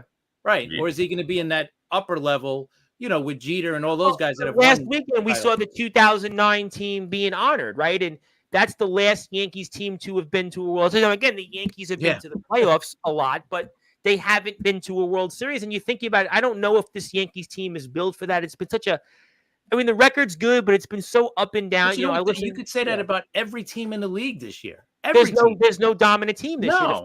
The Phillies. Every team has flaws. Every team have basically played like the Orioles have played the last 3 months. The Dodgers, up until recently, have been that way. Milwaukee's been as the biggest lead of anybody, but does people believe in Milwaukee? Right. Houston's probably been the best team the last 3 months, but does Houston say, okay, they're the team? Cleveland's had the lead, I think, for 150 something days, almost the entire season, but Cleveland's been a major surprise. And then you've got this Yankees team that's got questions. I mean, What do you Every think team on has all this? questions. Every What do you team. think on That's this, why. Rob? Go ahead, jump That's in. why I think when you put any team in every team in the playoffs is going to have basically an equal shot at getting to the World Series because every team is flawed this year. There's going to be no No great 100 team wins. this year. There's no last year. The Dodgers, the Braves, Yeah, they were the you're not teams gonna that see ran away 100 with wins everything. game. Baltimore, 100+ wins. Tampa had the amazing start. You're not going to see that this year. No. This year, it's a lot of good teams with flaws getting to the I don't playoffs, even and then think- it's going to be wide open. I don't know. I mean, maybe the Dodgers, you'd say pound for pound, maybe have the best team, but their playoff track record Right, it's not is good. what it is too. What Their do you only think World of all Series this? was the the COVID year. Yep. And Right. Atlanta's had the same track record other than 21. What do you think on all this, Rob? Judge, does he have to get to a World Series this year? I mean, does his legacy kind of judged upon this, basically pun intended, or what do you think on all that? Yeah, well, I think he has to. He has to play in a World Series, and he has time. Like Chris said, there's not one team this year. It's amazing. So it's going to be the team that gets hot in the playoffs, in the postseason. It's going to be that one team that all of a sudden, just clicks and they're on fire, and that's what's going to happen because it's just this is like a rare year. You thought, well, maybe Baltimore, but then Baltimore stopped. Well, I mean, the Yankees in Baltimore, the first 2 months of the season were looking like they were going to win 100+ games. They've cooled off, obviously.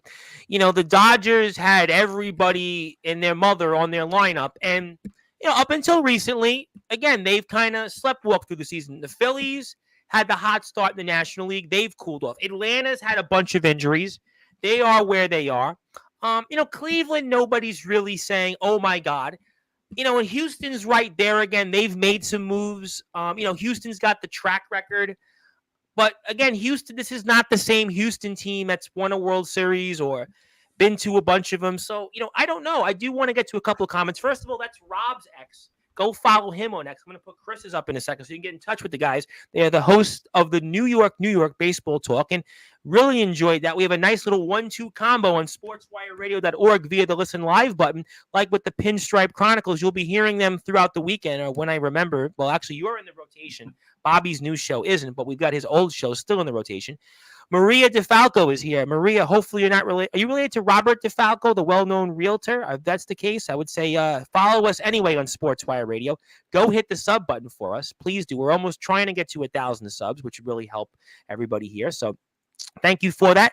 Joe Dell is in the house, the legendary Joe Dell. Joe, I hope you're doing well. Yes, new show is great. Definitely like this show more than the Talking Rivals, I have to admit already, but we did love. Thank you. I love the Talking Rivals, but this show's got a little bit more energy. It's a better 1-2 fit with the Pinstripe Chronicles. Zilla's got a wrestling talk, but Zilla, wrestling ended 30 minutes ago, so I'm going to stick with baseball.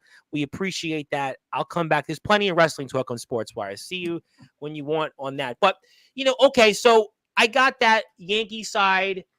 I got Mets side. I mean, let me go first back in terms of anything in the American League strike you in terms of other than outside of what I talked about in the Yankees and Baltimore for both you guys? Just that it seems like every week a different team gets hot and we see, this might, like Rob mentioned, Kansas City this week, right? Like They swept Cleveland, or they took 3-4 against Cleveland. They were up actually against Cleveland, and Cleveland came back late. Right. And then Kansas City just recently lost 3 straight. Yep. So it's like it's an up and down season for just about every team. So I mean, Houston, how about we talked about early in the season, is Houston done?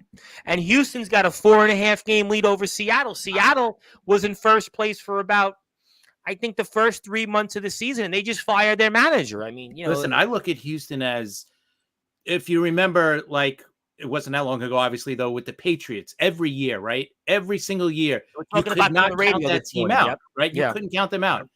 And I think that's with the Astros. The Astros have too many guys on their team that have been there, done that, come up big in the big spot. So, I mean, you could say they've got, but I'm not going to count them out either. I mean, this would be their 9th postseason in 10 years. So they've got, that would be nuts. Yeah, the Patriots. Well, especially in baseball, to be 9 postseason in 10 years. I mean, crazy. That's the Dodgers. I think are the other team that is. I think to the ALCS, no less. 8 times, Yeah. right? In 9 years.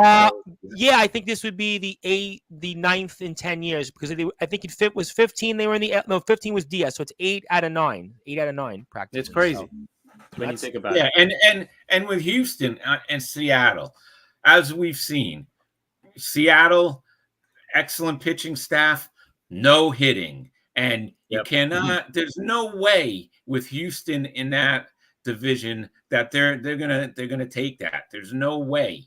So I saw it coming. They're pitching excellent, but me and Chris talked about it. The hitting is just, there's no hitting. So Houston. So then, are you telling me going into now the last 4 weeks of the regular season? Now we're at that final quarter mark of the season. Labor Day weekend is upon us. It's the final 4 weeks of the season. You mean to tell me that Houston, as much as it pains people, they're the team that probably is positioned to maybe once again represent the American League in the World Series, or it's well, I don't know about the American League. I'm just talking about that division right now. I mean, but you know what though? Every team's flawed, right? We agree every team is flawed this year, right? We agree every team's had problems, but Houston's the team that's probably had the most consistent run the past 3.5 months, right? They were 9 games back, 10 games back early in the year, just like Kansas City was. But Houston has got the pedigree, and Houston, all they have to do, right, because they've got the track record, all they have to do is get into the postseason. Isn't that what I'm hearing? Well, listen, every team. You're talking about every team, but I think to what you're trying to say though is if Houston does get in the playoffs, and they obviously most likely will. Yeah. That they have the pedigree to do well in the playoffs. Like the Chiefs in football now, right? We're talking about the Chiefs. Right, Kansas City last year, right? The Chiefs. Nobody was really talking about the Chiefs. They had a down year, and they got in, and they won a couple games on the road, and, everybody was looking at Taylor. Taylor kisses Travis, and, they win the Super Bowl. I mean, Right. It's going to – I mean – it wouldn't shock me if Houston, I hope not, and I'm praying that they don't. Well, but I think for us here on Sportzwire, because we have the New York baseball show and the Pinstripe Chronicles, it's good for business to have the Yankees, return to the World Series. Absolutely. Yeah. So, but outside of Houston, I mean, I could see any of these teams making a run. As crazy as that sounds, I could see Kansas City. I could see the Yankees, Baltimore, because all these teams have flaws, but they've shown that they've gone on runs before. So if any of these teams get hot at the right time, and we've seen it last year. Arizona, nobody had Arizona and Texas in the World Series. You could even make the case that the Yankees have Cole. They have the ace. They've got that in a short series. You got the ace. You're going to get them twice in a short series, right? That's why you winning that division is so big for the Yankees to win the AL East. And I think the Yankees in Baltimore have one more series coming up in September, right? There's one more series with the Yankees in Baltimore. And next to last series. Which is similar to what I was going to say next in the National League. So in the National League, is there one team that you say, okay, they're the favorite, or is it more complicated in the National League? Milwaukee got a 10-game lead. Who would have thought that Milwaukee Brewers traded Corbin Burns? They traded guys away. Yeah. Nobody thought the Milwaukee Brewers would be 10 games up clear on the Chicago Cubs. And then you got, so like, what do you think in the National? Is it more complicated or what? Like we could say the same thing as you were saying with Houston with the Dodgers, the Braves. I don't know with all the injuries. Although injuries they got are not. Sale's back with them. Sale has had some big starts for them. He's been a huge, probably a Cy Young this year. I was going to say that was my next point. So anything in the National League, anything could happen. I just think this year in baseball, anything could happen. Like anyone, like I said before, anyone who gets hot in the playoffs. I tell you what, and I wouldn't want to play. I know we got some comments, but I wouldn't want to play San Diego or Arizona in a short series, right? Those teams? No, definitely not. No, San Diego's got the pitching too. Yeah, right? San Diego, I mean, and that's a team that's retooled and they're back. I mean, that's a team that, again, everybody thought last year was going to be a World Series favorite, but they had a disappointing season largely, got eliminated, at the end of the season. They got hot, but, they retooled their team, changed managers, and they had the season they should have had last year. And then you got Arizona, which got off to, kind of a largely underwhelming start, but they've been, since the All-Star break, the team that people thought, and I wouldn't want to face them in a short series, right? No, and definitely not. with San Diego, Manny's getting hot all of a sudden. Yeah. Okay, so you got to watch out for that. So, I got to say, and Joe Dell wants to say a funny line. I wish Taylor would kiss Rob Maraska. I don't know if Taylor's kissing Rob Maraska. I don't think Rosalie would like that very much. I think Rob wants to, he's appreciative of his relationship. No, listen. Yeah. My cousin. I think Rob's happy with Rosalie. I think we're going to move on. This is in the backyard wrestling talk. Yeah, do that with those guys. These are, happily married. We're not interested in billionaire. And when we talk with the backyard guys, that's a different conversation. These guys are more professional. They're sports reporters. When you talk with me on the wrestling shows, the rest of us, we're like a motley crew. But to me, this team also, I think you got to watch in the National League. Has to be the Dodgers because, I think they have the strongest roster on paper. But guys are back. Otani, Betts, Freeman. Yeah, I think they just got to get it all together, and I think they haven't had that healthy roster. Trust them. Rob, you brought up the point about the Dodgers similar to Houston, but the Dodgers don't have quite that pedigree that Houston has. People aren't going to buy into the Dodgers, especially after the last 2 years. Arizona upsets them early. They struggled with San Diego the year prior. I mean, this is a team that they've had a lot of great teams over the past decade, but only have that one World Series. Houston's got 2, if I'm not mistaken. So Houston's been to a World Series a few more times. Yeah, but remember, the Dodgers have one thing that they didn't have last year or the previous years. Okay. Otani, so right. I know Otani's going to be the National League MVP, no question about that. That's our link here on Sportswire. So if you have a chance, go hit the sub button for us. I would really appreciate that if you are here for the first time. But then, Rob, I got to go back to the Mets real quick because I do want to talk to you guys about some general awards in both leagues. Obviously, this is the New York Baseball Talk, guys. Their show will air generally Mondays throughout the week. It's on Spotify, iTunes, but they'll also be here on our internet radio station, so definitely check them out. So this Mets team, should they somehow make the playoffs? Are they worth anything? Could they be in Arizona or Philadelphia, or they don't have what those two teams have? Where does this Mets team, should they somehow make the playoffs? And I don't know what the odds are with that, but you're the Met guy, Rob. Well, again, we said anything could happen. They almost swept Arizona. They blew the one game. They took 2 out of 3. So anything could happen, especially if their bats get hot, because as we've seen, when the Mets bats get hot, they just, they're scoring runs. It's not like it used to be when we were complaining, even the beginning of the year in May, that the Mets. Well, you said it on the podcast that, you really can't complain about this season because this team was going to be out of it in early to mid-May, and that this team is very much alive still. To be 3 games back with 27 to go, and you have 3 in Atlanta, you still have that chance. And it's a team that's, despite the bullpen flaws, and Alonso didn't have a great year. He's done better. He's turned it on in the second half a little bit, but 29 home runs and 74 RBIs is not the year you would have hoped for. McNeil's been a little better in the second half. He's dealt with some injuries, 12 home runs. Okay, Lindor has just been, Lindor, is an MVP. Well, Otani's going to get it. He'll get some. Right. Yeah, Otani will get it, I think. But you got to remember, he's only a DH, Otani. Lindor's got, he's a great defender, no less, Yes. So that might help him. I think the lineup's been okay. Martinez has been okay. Not a great year, but okay. Nimmo is slumped a lot, but you're going to look at the baseball card. It's been okay. Bader, I think Chris made a point earlier in the podcast, what you guys did this week. He's had a pretty good year. Can't complain about him. Marte's been healthy all year, right? Marte's back. That's a huge lift for the team. Vientos has put in a whole bunch of power here. You guys, Iglesias has been a godsend for. How about him? What Iglesias has done for this team has been out of nowhere.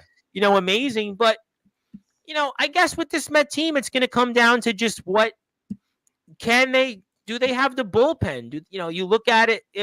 Starting pitching's been okay. Severino has been pretty good. Manaea. Yep. Diaz. You talk about the bullpen. Diaz has to be that solid foundation at the end of that bullpen for the rest of the season. If he's blowing games like he did, the other night, you can't do that.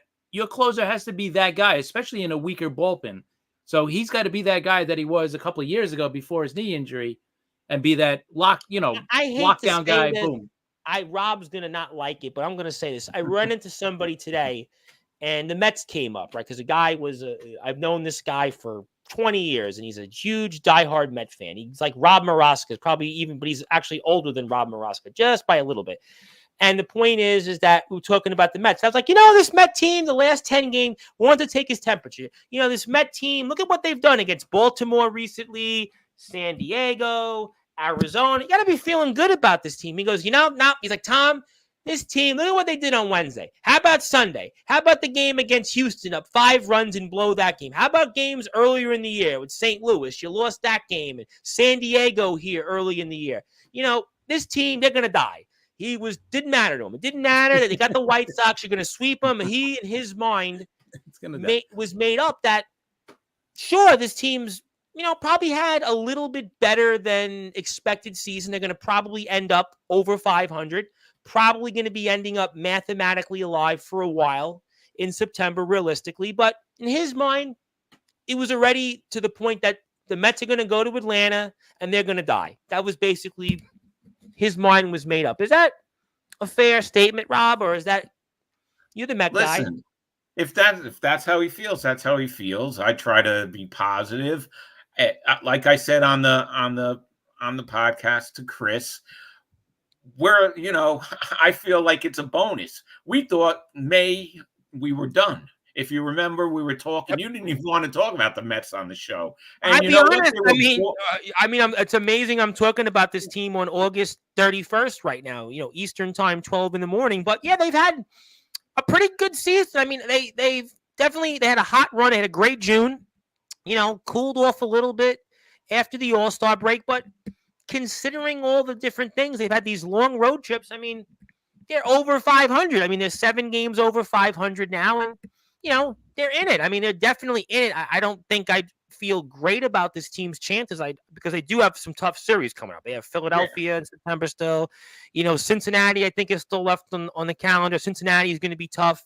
You've got Atlanta and Milwaukee to end the season. You've got some tough series coming up here still. Make no mistake. You got Houston, and Houston's coming up here, I think, this after Labor Day, right? You have Houston. The Mets are playing Houston, if I'm not mistaken, right? The Mets have Houston. I thought on the schedule I saw the Mets have a homestand, coming up here. But, look, all things to consider, the Mets are alive. I mean, they're definitely alive, and, I don't know. And just before I get into leaders one more time, Yankees, Chris, you feel good where this team is right now in the standings? You feel like that they're in a good position to hang on to the East, or what do you say on that real quick? Just a general. Yeah, I think like you said, it's going to go right down to the end because I don't think either team is going to play that well or that bad to either pull away or, fall out of the for the division. So I think it's going to be tight throughout the whole year. At this point, I'm going to say, because I'm a Yankee fan, I'm going to say, that they're going to do it. But I'm not going to count Baltimore out. And it's basically a coin flip, right? It's a game. I think a game is so different than 3 just because the Mets schedule, and I'm corrected, it's Boston. So in Boston against a team that's kind of like had the Mets season almost, kind of a largely above. Yeah, you could say that. Largely above expectation season. Yeah. And they're coming right off each other. And the Mets have 7 with the Phillies coming up. You got 7 with Philadelphia. And you got Toronto in Toronto. Toronto's played a little bit better lately. That's going to be a tough game. Cincinnati's no cakewalk. You got the Nationals. You got to win those. And, the Mets end the season again. They got 6 with Atlanta and Milwaukee. I mean, the schedule is not that easy for the Mets. I mean, they obviously got their work cut out for them. But, it's going to come down to really Atlanta and the Phillies. Those games, you got to win them. You got to win those games with Atlanta, and you got to win those games with Philadelphia. You got to hope. You got to hopefully get some help from Atlanta, right? They got to lose a little more than you guys. A few more games than you like. Yeah, I think that's a big obvious. For sure. There's no question that you got to lose some games. But I just wanted to ask you in overall awards. I mean, American League MVP, Judge. he has it, or is there going to be a case for Bobby Witt? I mean, I think Judge has just had an I think unbelievable Judge year. unless Judge really falls on his face these last few weeks, I think he's got it. Bobby Witt's having a great year. No disrespect, and any other year, he's probably the MVP. But it's got to be Judge, I think. I mean, Judge has got 120 plus runs batted in, 53 home runs now, right? 51, I think, 51, 123, and going into today, 330 plus batting average. Ramirez has had a great year. Pasquantino, we mentioned. Soto's been great. But again, Judge's numbers are just, through the roof there. OPS is almost 1,200 right now. I mean, I would just have to think that there's just, really no, comparison with that. And then, Cy Young in the American League, what do you think there in the Cy Young? A little bit more complicated. Any thoughts on the Cy Young? Skubal, right? Skubal's got, I think, the triple crown. I think he's got the ERA, the Ks. He's got win-loss percentage, right? Win-loss, yep. That would be, but Class A is right there. I mean, he's had a great season. I think Skubal's got 15 wins, right, going in today, like 15 wins and an ERA of in the twos, right, mid twos, right. We're talking about maybe strikeout.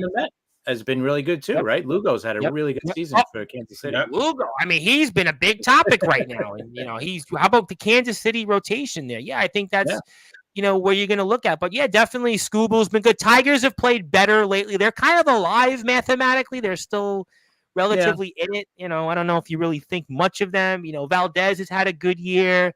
Waka, Waka's been very good. 11-6, 3.5. Kansas City, to me, just what they've done in their with their rotation, remaking it. You look at again.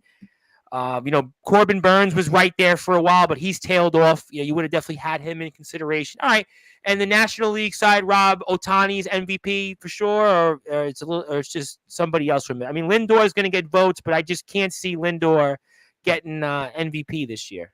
Yeah, I think it's going to be Ohtani, but Lindor will probably come in second, and for the Cy Young Award, it's going to be Sale. I'm pretty sure. We'll have to see, but he's really having a great year. And here, I'm going to ask you guys a question. Go for it. This is going to be the first time if Chris Sale and say Skubal wins, right? It'll be two Southpaws. Right. The last time two Southpaws won, I'm going to give you the year because it'll be too hard to guess. But it was 2002 that two Southpaws won. Who were they? Was that the last one Pedro won? Lefties. They have to be lefties. Oh, lefties. Have to be lefties. 2002. One is easy. Did you just say it, Rob? What'd you just say? No, I said to him that it's got to be a lefty. Let's see. I think one is very easy. The other one 2002. Let's see. 2002 would be, not Randy Johnson. Randy Johnson. Yeah. Right was right because he was in the middle of that ungodly run with Arizona. He was like what 300 American League lefty. 370 Ks. American League. This is a little tougher. Okay, so it's let me think. American League 02, not Jamie Moyer, 120 game, but not that year. ERA was never good enough. 2002. It's tough. I didn't know. I had to look it up. You didn't know it was one of you had to look up and not an obvious one. No, but just think about that era. Who was pitching well? Pedro, I would have thought maybe would have been the name. Think Pedro. American League West. It's not Seattle, was it? No, Freddie Garcia. No, he's righty. I was close. That was close though. If there was a name in the ballpark. All right, I'll give you the team. The A's. Oh, Barry Zito. Yes. Barry Zito. Okay, Barry Zito. Yeah, I forgot about Barry Zito. Me too. Was that Hudson, Mulder, and Zito that rotation? Right. Yep. That was Zito was what 20 wins that year, like 22 wins, something like that. Something like that. Yeah. That was the year they went to the. That's a good one. Yeah, that was a good one. Barry Zito, again, signed the big contract, cross town to San Francisco, and, never really had the, track record he had with Oakland. Was okay with the Giants, right? Maybe a little bit okay, but he was an all-star. Wasn't he hurt, and then he went to San Fran? Didn't he hurt his shoulder or something? He was. Did he hurt his injury? Yeah, I thought there was an injury there, either right at the end of Oakland or right at the beginning of San Fran, because he wasn't the beginning of San Francisco. Yeah, he wasn't. He went from being like an ace to a really middle. He was like Tom Glavine was with the Mets. He wasn't bad, but he wasn't Right. He wasn't You know, Tom Glavine. yeah, I mean, you No, probably no. looked at it Maybe right. that one year. He was on those like 2 World Series teams with San Francisco. He was on 2 of the teams, right? But just never really had the success with the Giants that he had with Oakland. You know, again, I'm sure he had 1 or 2 years, but yeah, Zito's a good one. Zito never lived up to that really career he had in the first part of it. Never really lived up to it. That's a good. Okay, so He again, really only had the one big year for Oakland. When you look at his career, I'm gonna send it to you this way. Was it 160? So I'm guessing about 150 wins, like 160, something like that, right? Yeah, like he had the one big year, but other than that, he was more or less a 500. Not a bad pitcher, but not his middle of the Cy Young road. year, He was a middle of the road. Yeah. Middle of the road. He was a middle of the road starter. That's what he was. Yeah. He wasn't. So that's why when he went to San Fran, he was that or a little lower, you know. So yeah, he only after that the most wins he had 165 and 143. So, Hudson was middle of the rotation, a little bit guy, you know, 3, 4, maybe even 4. Right. Hudson though had still some very big years after he left. Mulder was the guy that got hurt, didn't he? He had the right because then he tried coming back with St. Louis, I think.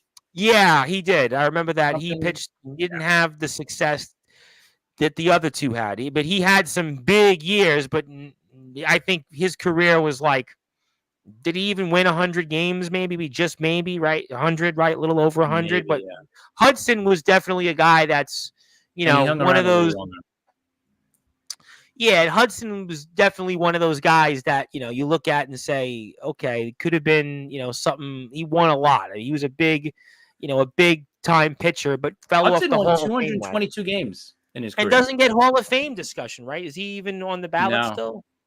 He had some big years, even with Atlanta.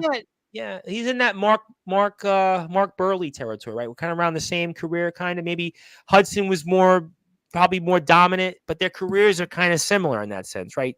Hudson's 222, right? Yeah, I'm looking at 222 and 133, 3.5 ERA, 20 games once, All-Star a few times, 4 times. I mean, he really wasn't. He won a World Series, right? Did he win one World Series, right, with San Francisco, right? Was he on one of those teams? I mean, his career was pretty good. Yeah, I don't know, 222 and 133. And Mulder was really good until he got hurt. Because you could see Mulder. He had 21, 19, 15, 17, 16, and then 6-0-0. Kind of like the Brandon Webb drop off. It's like boom, 3 or 4 great years, and then that's it. Over. Yeah, over. That's a good. But Hudson, just I don't know. I don't know why he's not on Hall of Fame consideration. I don't even remember if I mentioned him on a Sportswire show prior. He was on the ballot recently, right? 21, maybe 22, right? Was he on the ballot? I'm looking at it right here. I'll pull it up. And you know what? A lot of these guys like him, really good. If they were very good years later, because now we're not going to see a 300 game winner anymore, right? No. So that's done. No. So 222 would probably get you in. Like that career probably gets you into the Hall of Fame now. I would have even said with Hudson because he had a good career. It was like because he was on a lot of good teams, right? Atlanta for a while, they were very good. Oakland was still good. He was still an ace. 222. I mean, he was in this generation, but if he comes 3 years later, 222 is like. But it's a good but it's like Mark Burley territory. Mark Burley was a very good pitcher.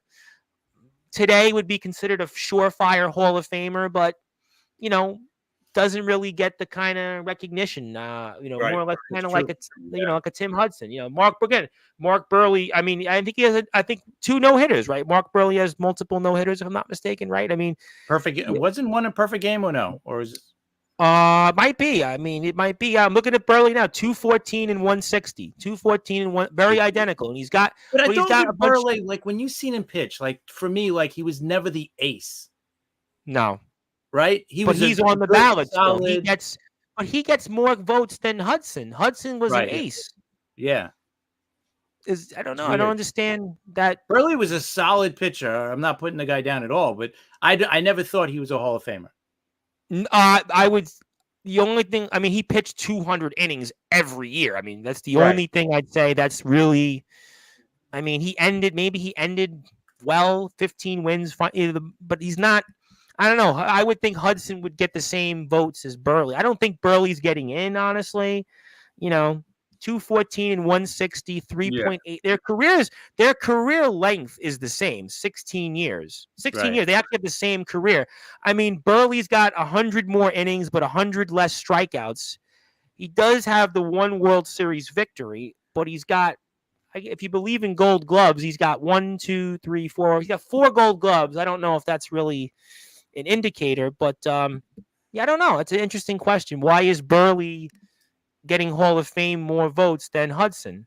I don't know. Yeah. I don't know And they both had, really good careers, I mean. Oh, listen, no question. No question. No question. Yeah, Absolutely. He was a workhorse, though.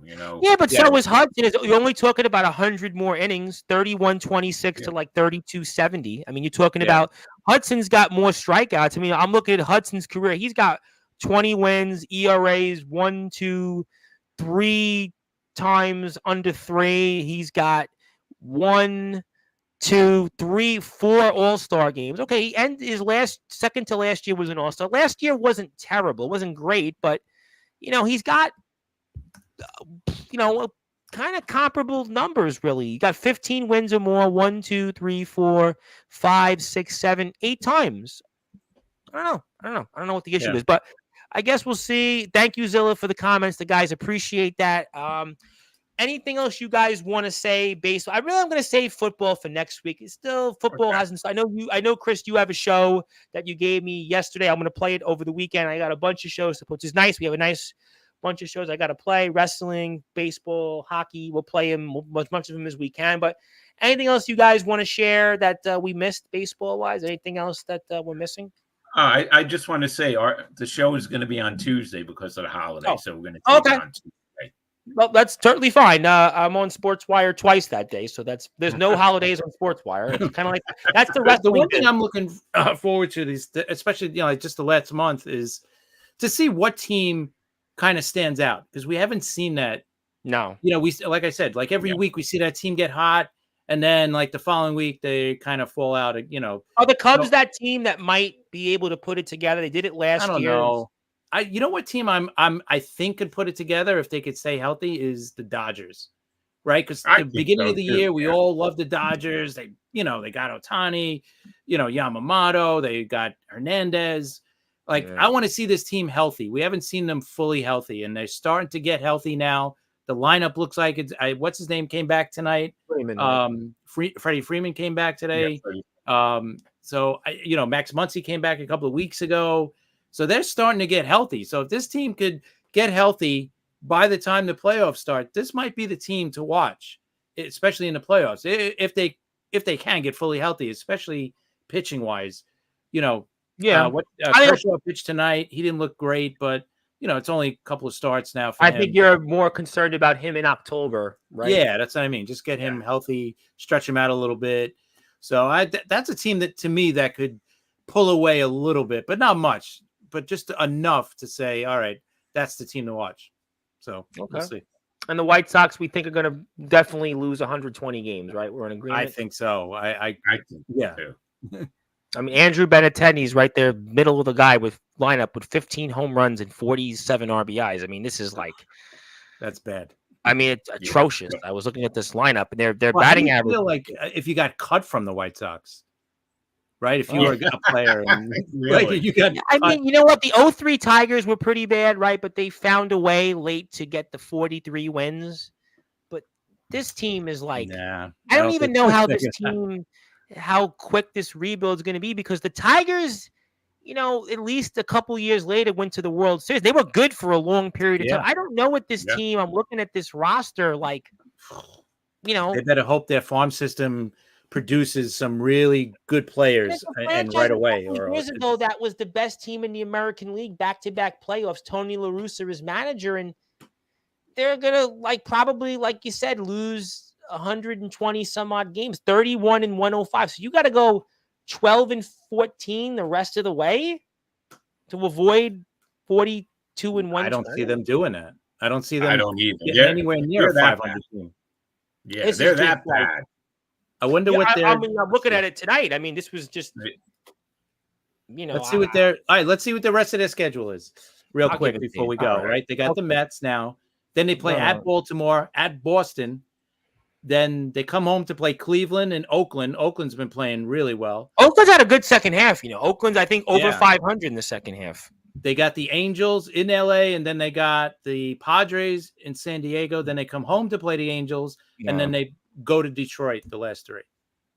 There's no way they're going to be 500 with that schedule. Yeah, I'm looking at the schedule now for us. Yeah, 31 and 105 after tonight. And I'm looking at it right here. You said they have to win, 12 games?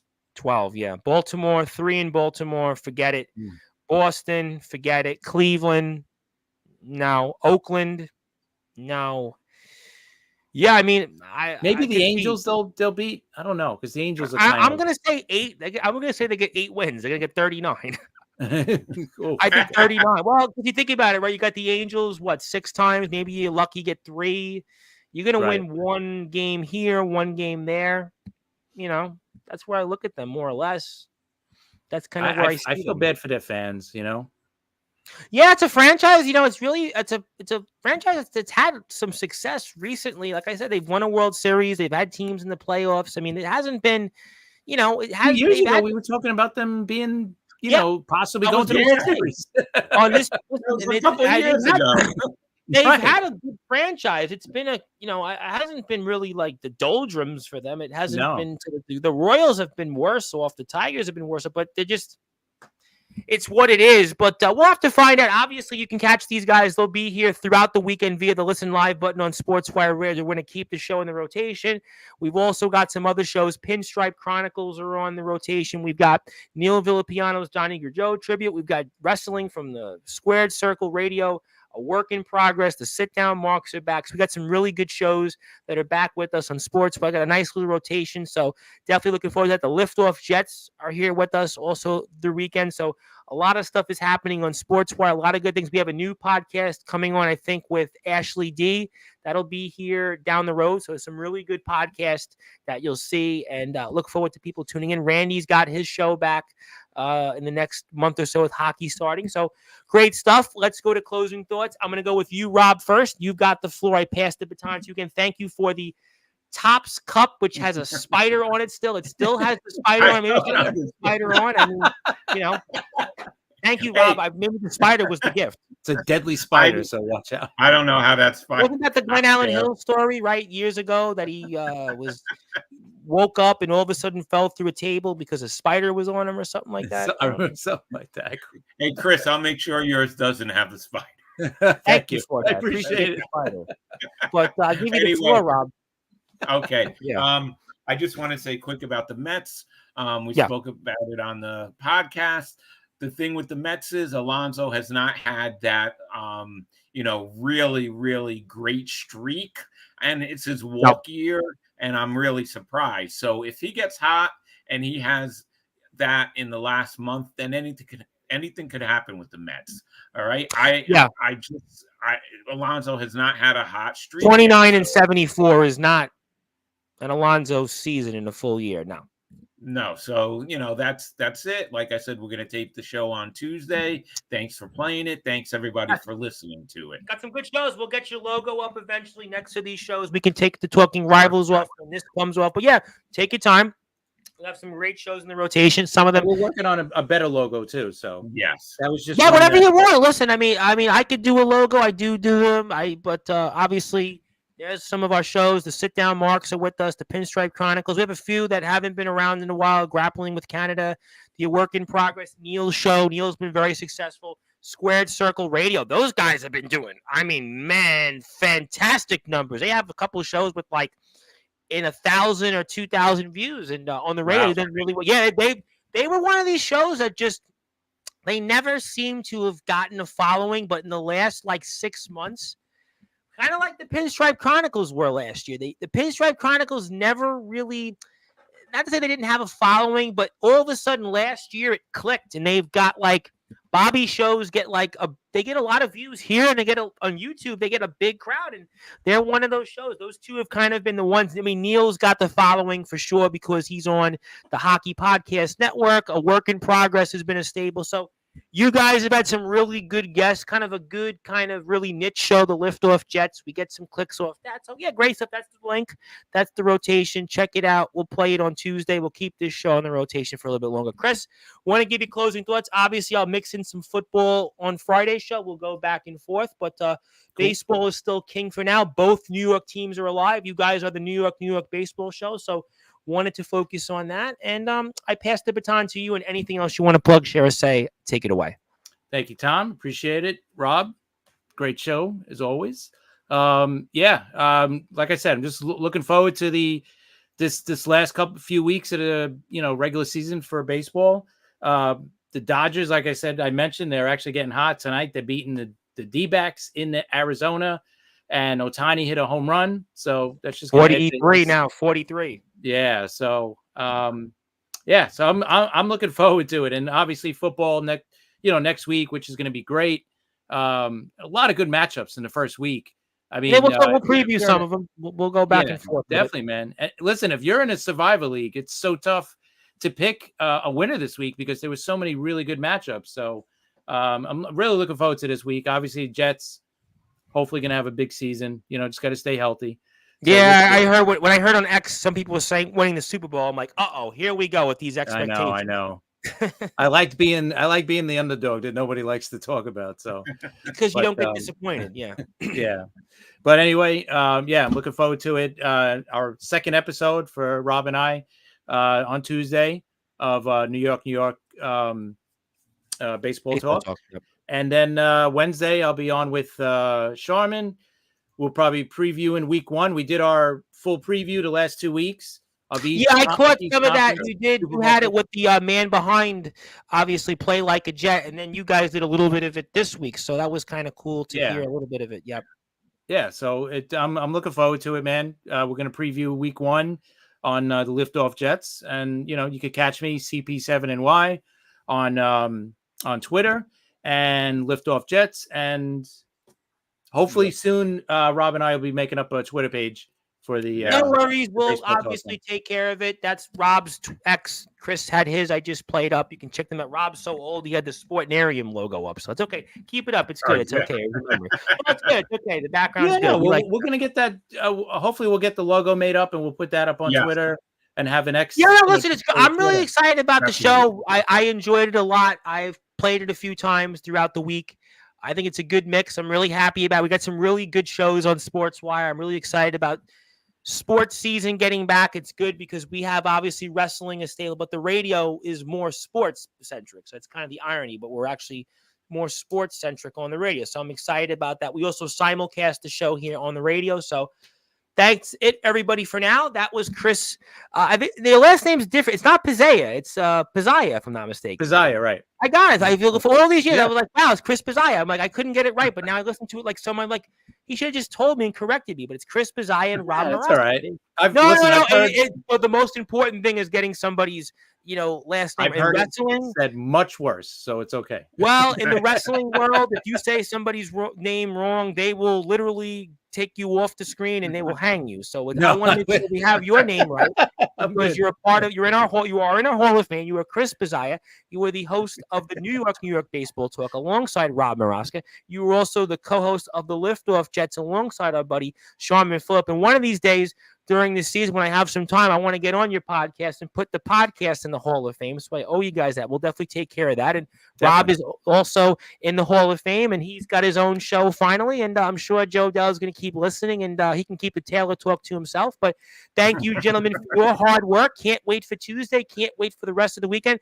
I'll be here 6 times the next 3 days, so you'll definitely see my face a lot. But until then, my name is the Reverend Tom Bryce, your voice figuratively and literally where all wrestling matters. If you're on sportswireradio.org, you are going back to your regularly scheduled programming overnight. You'll have a whole list of great shows to be played throughout the weekend, including theirs show also and some others. And I'll be back here a couple of times, 8:30 p.m. Eastern Time and 11 p.m. Eastern Time with D. Savage, the Savage Animal, and Thomas McEntee. So great stuff there. But until then, good morning, good afternoon, good evening, wherever you are on the number one Global